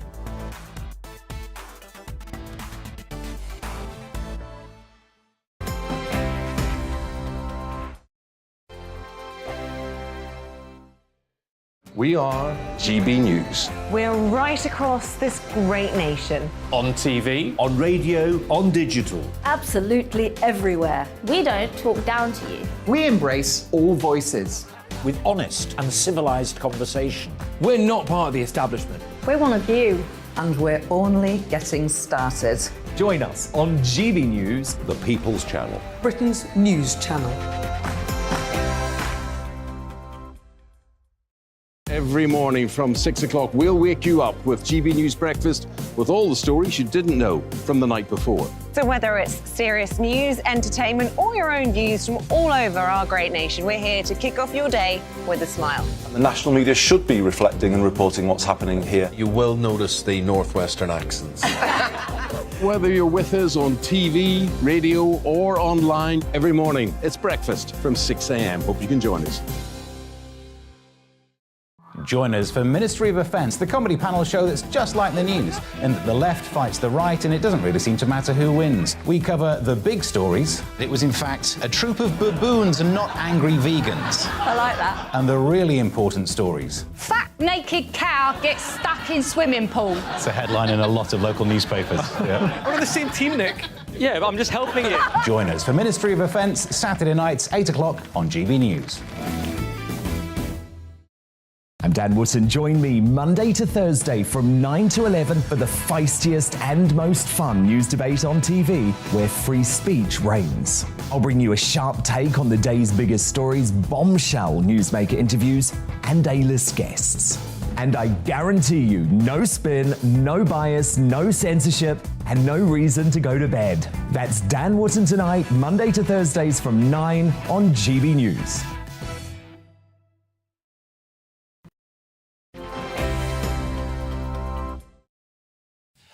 Welcome back. It is 28.5 minutes past 1. Don't you love that kind of accuracy? You're watching and listening to Alastair Stewart and friends here on GB News. We're all very excited about this next story, and we hope very much indeed that there are lots of tennis fans out there who share it. It looks like Andy Murray's sporting career was over, didn't it, when he announced that he'd have to take a break from the sport to undergo hip operations. But the former Wimbledon and indeed Olympic champion has fought back. And after he beat Nick Kyrgios, is it Kyrgios? Kyrgios. Thank you very much indeed, Aidan. Sitting next to me, who I'm going to talk to next. Nick Kyrgios reached his final tour level, his first final tour level. Can I say this again? To reach his first tour-level final on grass in 6 years today. It's all about where you put the commas. And he's facing Matteo Berrettini in the Boss Open in Stuttgart. Now, with the Queen's Club Championships and Wimbledon just around the corner, could Murray be gathering pace for a perfectly timed resurgence at championship level? To make sense of all of what I just attempted to say there, it's the great Hayden McGee. I couldn't, commas were in the wrong place, so it didn't make any sense. So forget Kyrgios and people like that. Whenever I've written autocue in the past, I don't like an S at the end of one word and an S at the start of another one. That's my little trade secrets. Now, yeah, exactly. You said to me when we were both walking in this morning, you said, hey, his timing looks like it might just be perfect. Yeah, this is what you call in sport creeping up. You're an F1 man, creeping up on the blind side. Now, I wonder, when all that Djokovic stuff was going on in January, that he maybe thought that possibly things might be opening up for him, because Djokovic is the man you've got to beat at Wimbledon. He has been imperious in the last 5-6 years. Federer's kind of tailed off. Now, Djokovic has a wretched year. He got to the quarterfinals of the French Open. He was unlucky in his own way by running into Rafa Nadal, who goes on and wins that tournament most years. But you look at the start of the year, his tournament was the Australian Open. He didn't do it. We all know why.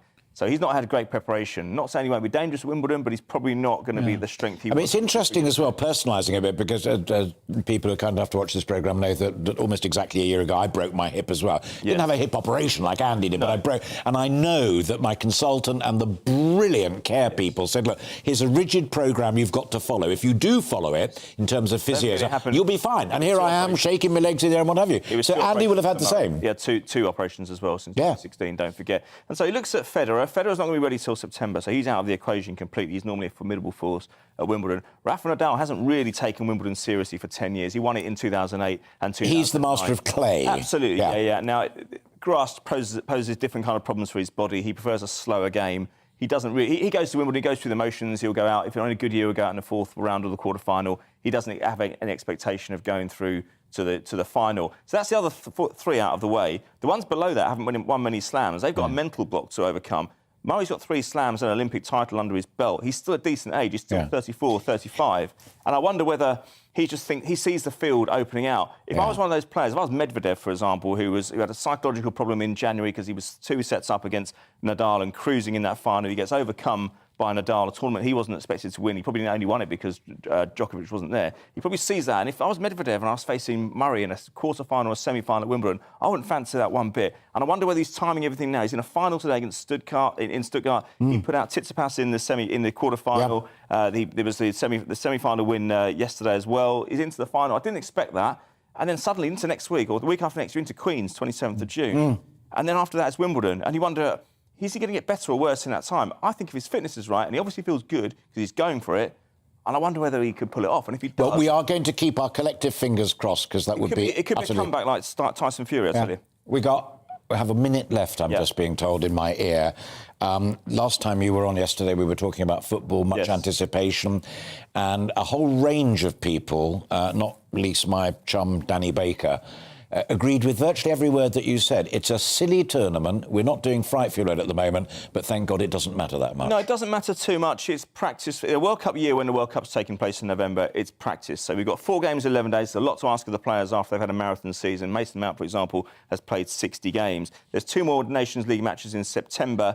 Then it's the big stuff of the World Cup. Now, one thing they won't be able to say in November is that the players are tired. They'll be right in the midst of a Premier League season and all the other domestic leagues around the world. So the players should be in tip-top condition. Welsh fortunes a little mixed? Not necessarily. No? I mean, they had a reasonable result yesterday. Late equaliser against Belgium, lost narrowly against Holland in the week. They did their hard work last Sunday. Everything goes into that. It's about Gareth Bale getting a club at the start of the season. He will not want to go into the World Cup in November cold and not with a club. And finally, you said yesterday, knowing that my name is Alastair James Stewart, that it was Scotland that actually faced the biggest challenges right now, and it showed again. Yes, they did. They lost 3-0, but big result for Ireland as well. The big, first Nations League, first result in their nation or win in their Nations League history.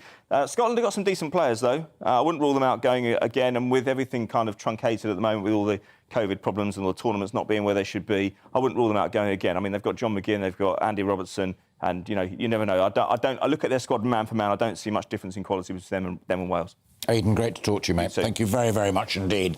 That was indeed Aidan McGee, a very good friend of mine, sports journalist and broadcaster, capable of pronouncing even the most difficult names that tennis has a habit of throwing up. Thank goodness for simple ones like Lewis Hamilton and Max Verstappen. You're watching and listening to Alastair Stewart and Friends, and we've plenty more still to come in the remaining 26 minutes of the programme, including my favourite. With the 40th anniversary of the Falklands War next week, I have an interview that I really believe you won't want to miss with the widow of a war veteran, how she copes and how she helps others cope. But first, let's bring you right up to date with all of the latest news headlines.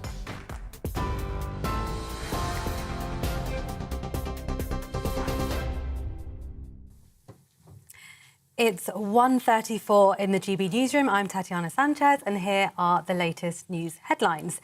Unions have hit out against a potential government plan to change the law allowing agency workers to cover for striking staff. Major travel chaos is expected later this month after workers voted overwhelmingly in favour of industrial action in a dispute over pay, pensions and conditions. Writing in The Sun on Sunday, the Transport Secretary Grant Shapps said they could also be banned from working overtime to make up for lost earnings during the strike. RMT General Secretary Mick Lynch told GB News the government shouldn't keep changing the law. Well, it's illegal at the minute, isn't it? And Grant Shapps should defend the rule of law, but now he's threatening to change the law in order to break an industrial dispute. I don't think it'll have any particular effect. These regulations have been in place for a fairly long time. I think they were brought in by the Blair government, and they've been completely ineffective. People are using these in disputes already, which is against the law. So rather than saying that he's going to change the law every time he's at a disadvantage, what he should do is unshackle the companies and fund the railways correctly so that we can have a settlement to this dispute. The government says legislation to scrap parts of the Northern Ireland Protocol will not break international law. Due to be introduced in Parliament tomorrow, the Northern Ireland Secretary Brandon Lewis says it will protect and respect the Good Friday Agreement. The EU has already said changing the post-Brexit trade agreement would be a breach and there could be retaliatory action. The Queen has become the world's second longest reigning modern monarch. The 96-year-old overtakes Thailand's king, who held the throne for 70 years and 126 days. The longest reigning monarch is Louis XIV of France, with a run of 72 years and 110 days. TV, online and DAB Plus radio, this is GB News. Don't go anywhere. Alistair's back in a moment.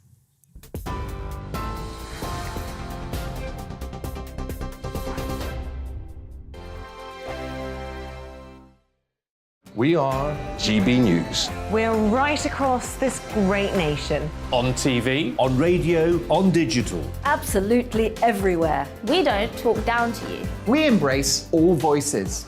With honest and civilised conversation. We're not part of the establishment. We're one of you. And we're only getting started.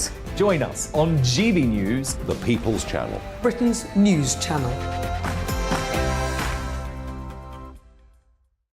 Every morning from 6 o'clock, we'll wake you up with GB News Breakfast with all the stories you didn't know from the night before. So whether it's serious news, entertainment, or your own views from all over our great nation, we're here to kick off your day with a smile. The national media should be reflecting and reporting what's happening here. You will notice the northwestern accents. Whether you're with us on TV, radio, or online, every morning, it's breakfast from 6 a.m. Hope you can join us. Join us for Ministry of Offence, the comedy panel show that's just like the news, in that the left fights the right and it doesn't really seem to matter who wins. We cover the big stories. It was in fact a troop of baboons and not angry vegans. I like that. And the really important stories. Fat naked cow gets stuck in swimming pool. It's a headline in a lot of local newspapers. Yeah. We're on the same team, Nick. Yeah, but I'm just helping you. Join us for Ministry of Offence, Saturday nights, 8 o'clock on GB News. I'm Dan Wootton. Join me Monday to Thursday from 9 to 11 for the feistiest and most fun news debate on TV, where free speech reigns. I'll bring you a sharp take on the day's biggest stories, bombshell newsmaker interviews, and A-list guests. And I guarantee you, no spin, no bias, no censorship, and no reason to go to bed. That's Dan Wootton tonight, Monday to Thursdays from 9 on GB News.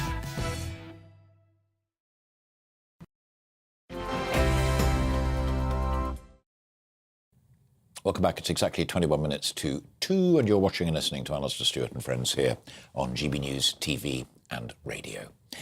As the nation prepares to commemorate the 40th anniversary of the liberation of the Falklands next week, GB News has been given access to previously unseen images of that conflict. The pictures, taken at the time by a young Falklands photojournalist, have gone on display at a special exhibition in the historic Chatham Dockyard. GB News Home and Security Editor Mark White was given a personal tour of the exhibition by the photographer Graham Bound, who described in detail the stories behind the extraordinary images.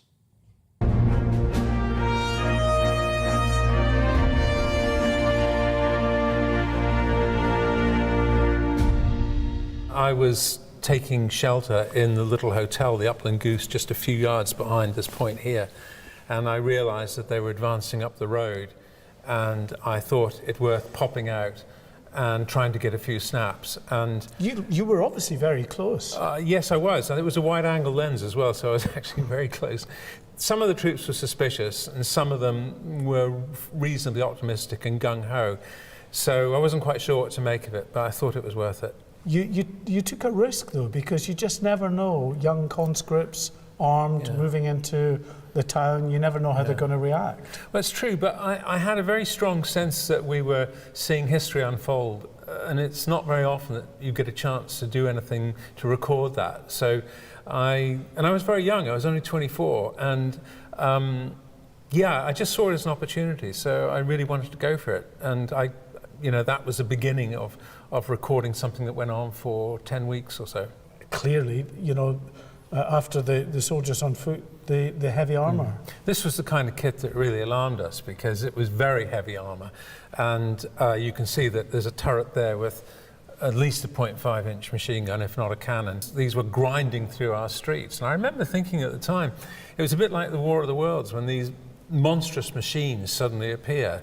And the day before that, we were used to Morris Minors and Land Rovers trundling down the road, and all of a sudden they were being ground to bits by these huge American-built amphibious personnel carriers, and they were scary. These were Pucará aircraft. They were designed and built in Argentina, and they were a very real concern because their ground attack capability was quite serious. You can see the drums on the wings that would have contained rockets, and they were fitted with machine guns as well. And in this occasion, that aircraft is circling low, very low over Stanley, and it went on for about half an hour because we could see there were a couple of Harriers at altitude just waiting for the chance to pounce on them. They could not compete with a Harrier, but on their own, against ground troops, they were very effective. I framed this out of my bedroom window, in fact, and I like the sort of domesticity. You've got the kitchen chimney there with the Argentine flag in the background, and the Argentine flag is actually flying from our Defence Force HQ mast, so there was something particularly symbolic about that. They'd taken over the Defence Force headquarters. Graham, tell us about this shot. Well, the Argentines were very poorly equipped with vehicles, so they took any civilian vehicle that took their fancy, and you can see that the demand far exceeded supply. I did count how many Argentines were in this short wheelbase Land Rover, but it certainly wasn't designed for that. But we all lost our vehicles, including mine and my father's. They would turn up with a piece of paper and the number of your vehicle written on it and a couple of rubber stamps and said, "We're having it." And the usual story was, "We're going to use it as an ambulance," but then they weren't. You'd see them the next day, full of troops. Clearly, this one very starkly illustrates the human cost of this conflict. We know hundreds on both sides died, but he's lying right in the street of your hometown. Yeah, there were a couple of bodies lying there, and fortunately for me, they had been covered up very roughly. But on the morning of the surrender, a friend and I decided that we would walk up towards where we knew the British lines were. And we first of all encountered these unfortunate Argentine soldiers who'd clearly been killed by artillery because the fence behind was riddled with shrapnel, and it was pretty clear that the same thing had happened to them. So at the time, I remember, actually my mind goes back to these photographs very, very often. At the time, I wasn't sure whether I should photograph it or not. And when it came to mounting this exhibition, I wasn't really sure whether I should use it or not. But that is the reality. It's war. That's the truly horrible reality. I mean, I don't know, he was a young man and, he didn't go home. The surrender in full swing here. I mean, you can see all the detritus around the streets as well. These Argentines are being rounded up by British troops. You can see, I think, Paras or Marines doing their best to round them up and at the same time getting these men to clear up a little bit. But the mess was unspeakable. This was one of our general stores here, which had been torched and was gone, but the smoke was still lingering. And when I look at these, I can almost still smell them. It was just a complete scene out of hell, frankly. We sort of segue into colour here because very shortly after the surrender, I laid my hands on some slide film. And yeah, it strikes me still that the short period of transition between total chaos and the death and destruction to everything being organised in a much more ceremonial and civilised way. For these people, it was their home, and they were, very badly affected by what happened. Tell us about these pictures.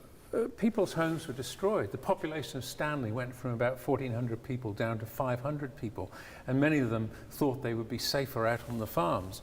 And many of them went to Goose Green, for example, or to Pebble Island. And, the words frying pan and fire come to mind, because if they went to Goose Green, they were there locked up and had to endure the Battle of Goose Green. And this gentleman, Griff, who is a shepherd, he was actually the farm manager on Pebble Island, had been locked up with all the other people on the farm in one house for a period of about a month, having a pretty tough time. And he's now very definitely happy to be out with his sheep again. Joe, repairing his fence, which had just been run down by a military truck. And I kind of feel that the whole Falklands War, yes, it was about the Falkland Islanders, but it became far bigger than them, so much more than about the Falkland Islanders. And it's remained that way to a great extent. And everybody at the end of it just had to pick themselves up and get on with their lives. And I look at these guys, both of whom are now gone, and I'm quite proud of them, and I think they did a really good job. I wish they weren't perhaps a little bit forgotten.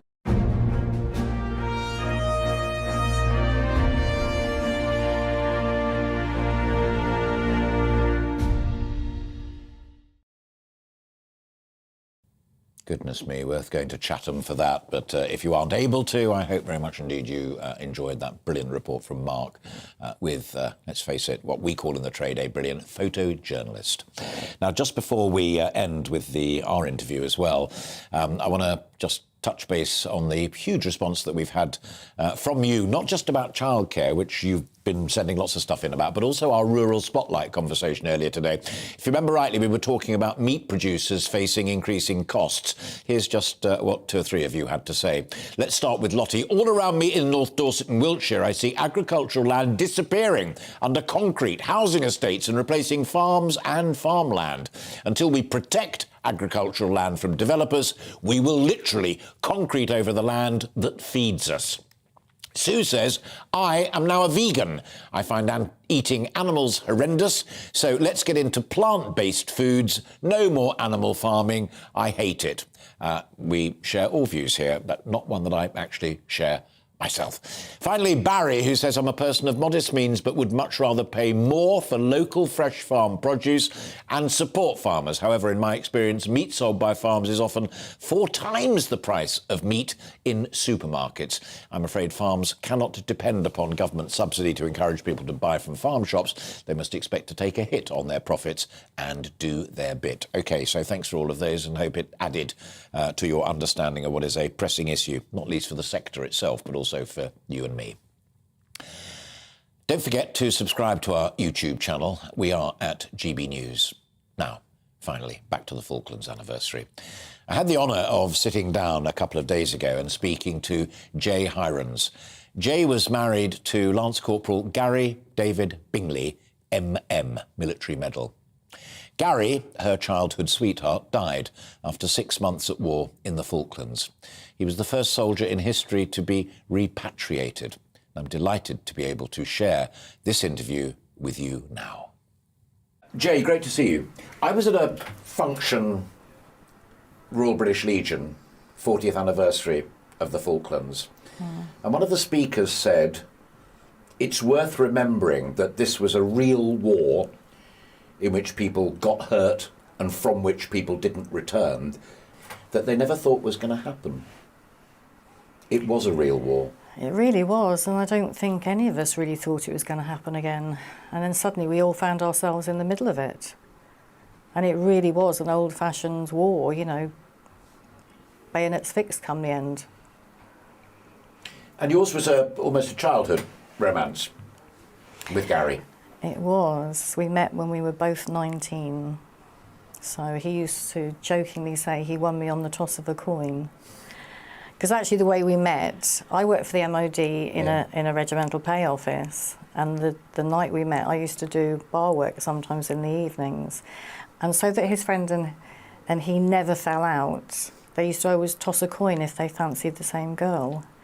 And that way, whoever won the toss of the coin could chat her up, and whoever lost wasn't allowed to, even if she wasn't interested, so they would never fall out. And Gary won the toss of the coin, so it was pure fate. In more ways than one. What a brilliant anecdote. And he was a parrot. He was indeed. I used to call him my knight in desert boots, because their civvy wear was always jeans and desert boots.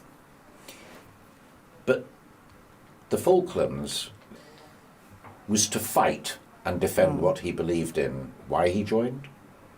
Very much so, and Two Para had taken a really big hit at Warren Point in 1979, so that really hurt very deeply a lot of the men, because that was a huge IRA attack on the parachute regiment in Northern Ireland.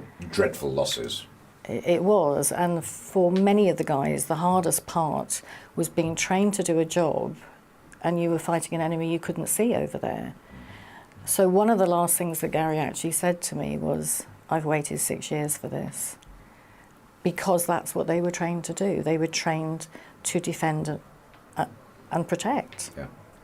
Here was a dictatorship run by a junta that had invaded a small bit of territory that happened to be something that we looked after, to try and impose a political system and a set of rules that they didn't want, and that the Brits felt obliged to go and repel them. And Gary was a part of that. Was he comfortable with that, or was he simply, as it were, following orders, doing the job?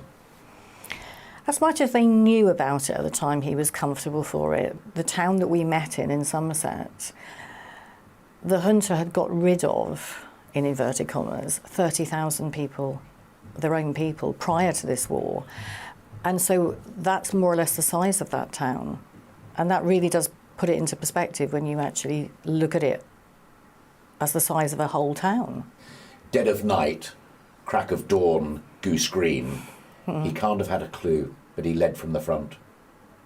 He was section leader. Yeah. But I've tabbed across Goose Green. I went over there in 2017, so I tabbed his last footsteps from Sussex Mountain to Goose Green, and was told very often by the guys before I went, it's a very unforgiving train, and it really, really is.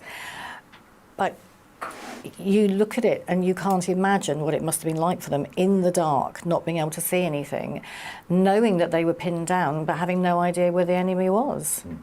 And of course, that's what made him so brave. I'm going to quote to you finally from the citation published in the London Gazette. His heroic action enabled his company to continue their advance and was significantly instrumental in defeating the enemy. But it also meant he didn't come home. That's right, yeah. That's always the hard bit. They did an incredible job for so few to be killed. But of course, when it's your loved one, when it's your son or your brother or your husband, it's never what you'd want to happen to anyone else, but you don't want it to happen to you either. No. The Ministry of Defence at last recognised post-traumatic stress disorder. What I'm going to put to you, Jay, is that Gary didn't come back, but you got an equivalent of post-traumatic stress disorder, and the other brilliant women with whom you work and about whom you blog. Is that true? It is. I mean, I've had a lot of trauma since childhood, and so I was eventually diagnosed with complex PTSD. And all that means basically is that you've had several traumas rather than just one. And ironically, I was working as a bereavement counsellor within the NHS back in the early 90s.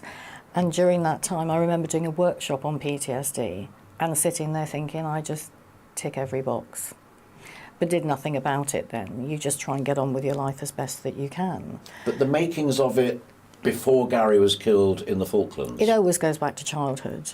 PTSD, you know, there's something, there will be a trauma somewhere that will set you up for it happening. And one of the things that's been wonderful about writing the blog, it's been incredibly healing, because I've had the most wonderful experience speaking, and it's such a privilege to speak to children, to speak to other widows, to speak to parents, to speak to siblings, to get the understanding from every different relationship that you have with that lost one of the wider impact, and you see the ripple effect, how that ripples out. That one death affects so many lives. You've used the blog as a, if I may say so, truly brilliant way of letting people speak their truth. It's a hideous expression, but there is a strength in it. Is the blog your gentle way of sorting out your own pressures, or is it a gentle way of helping them sort out theirs? Both. Completely both, because I started out writing about the veterans, and it was meant to be there for veterans who'd never told their story if they wanted to, and of course there's lots that don't. And then I started to realise when I started researching how many of those fallen had nothing at all anywhere online about them, which in effect means that they're forgotten. And we often call the Falklands the Forgotten War because it's ones that, you know, many people in schools, people that are in their 30s, so many people have never even heard of it. In fact, our guys thought it was in Scotland. I mean, they didn't know they were going 8,000 miles away. So it started out as being something that was going in one direction and morphed into something completely different. And I can honestly say that it's helped me immensely in terms of my own healing. You've nearly done. I have, yeah. There's one more story. One more story, yeah. And I deliberately held it back because in 2017, when I went to the Falklands, I met the daughter of John Murray Sefton. And so I said to her, you know, I'd love his blog to be the last one I write. It's so poignant that we met each other, you know, on that trip. And then will there be closure? Closure doesn't exist. As an ex-bereavement counsellor, I can say, hand on heart, closure does not exist. The end stage of grief is acceptance. And yeah, I'm there now, definitely. That was about the Falklands, but I hope you agree there was rather a lot more to it than simply that. And you can watch the full interview. We talked for a lot longer than just that bit, me chatting to Jay and mainly listening. It's on the GB News YouTube channel. And you can also see all of the other interviews that we've conducted in the other programmes that we run here at GB News. On Tuesday, we will have many conversations commemorating the anniversary of the Falklands. I hope very much indeed you can join us for that. But today, this Sunday, that's it from me and from the whole team. I shall be back next weekend from midday. Do join GB News on Tuesday, as I say, for the 40th anniversary of the end of the Falklands War. But for now, from all of us, a very good afternoon to you. Bye-bye.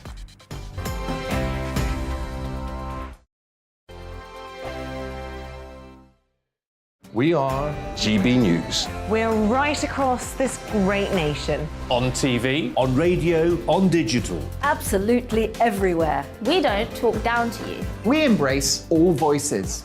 With honest and civilised conversation. We're not part of the establishment. We're one of you. And we're only getting started. Join us on GB News, The People's Channel. Britain's news channel. Every morning from 6 o'clock, we'll wake you up with GB News Breakfast with all the stories you didn't know from the night before. So whether it's serious news, entertainment, or your own views from all over our great nation, we're here to kick off your day with a smile. The national media should be reflecting and reporting what's happening here. You will notice the northwestern accents. Whether you're with us on TV, radio, or online, every morning, it's breakfast from 6 a.m. Hope you can join us. Join us for Ministry of Defence, the comedy panel show that's just like the news, in that the left fights the right and it doesn't really seem to matter who wins. We cover the big stories. It was in fact a troop of baboons and not angry vegans. I like that. And the really important stories. Fat naked cow gets stuck in swimming pool. It's a headline in a lot of local newspapers. Yeah. We're on the same team, Nick. Yeah, but I'm just helping it. Join us for Ministry of Defence, Saturday nights, 8 o'clock on GB News. I'm Dan Wootton. Join me Monday to Thursday from 9 to 11 for the feistiest and most fun news debate on TV, where free speech reigns. I'll bring you a sharp take on the day's biggest stories, bombshell newsmaker interviews, and A-list guests. And I guarantee you, no spin, no bias, no censorship, and no reason to go to bed. That's Dan Wootton Tonight, Monday to Thursdays from 9 on GB News.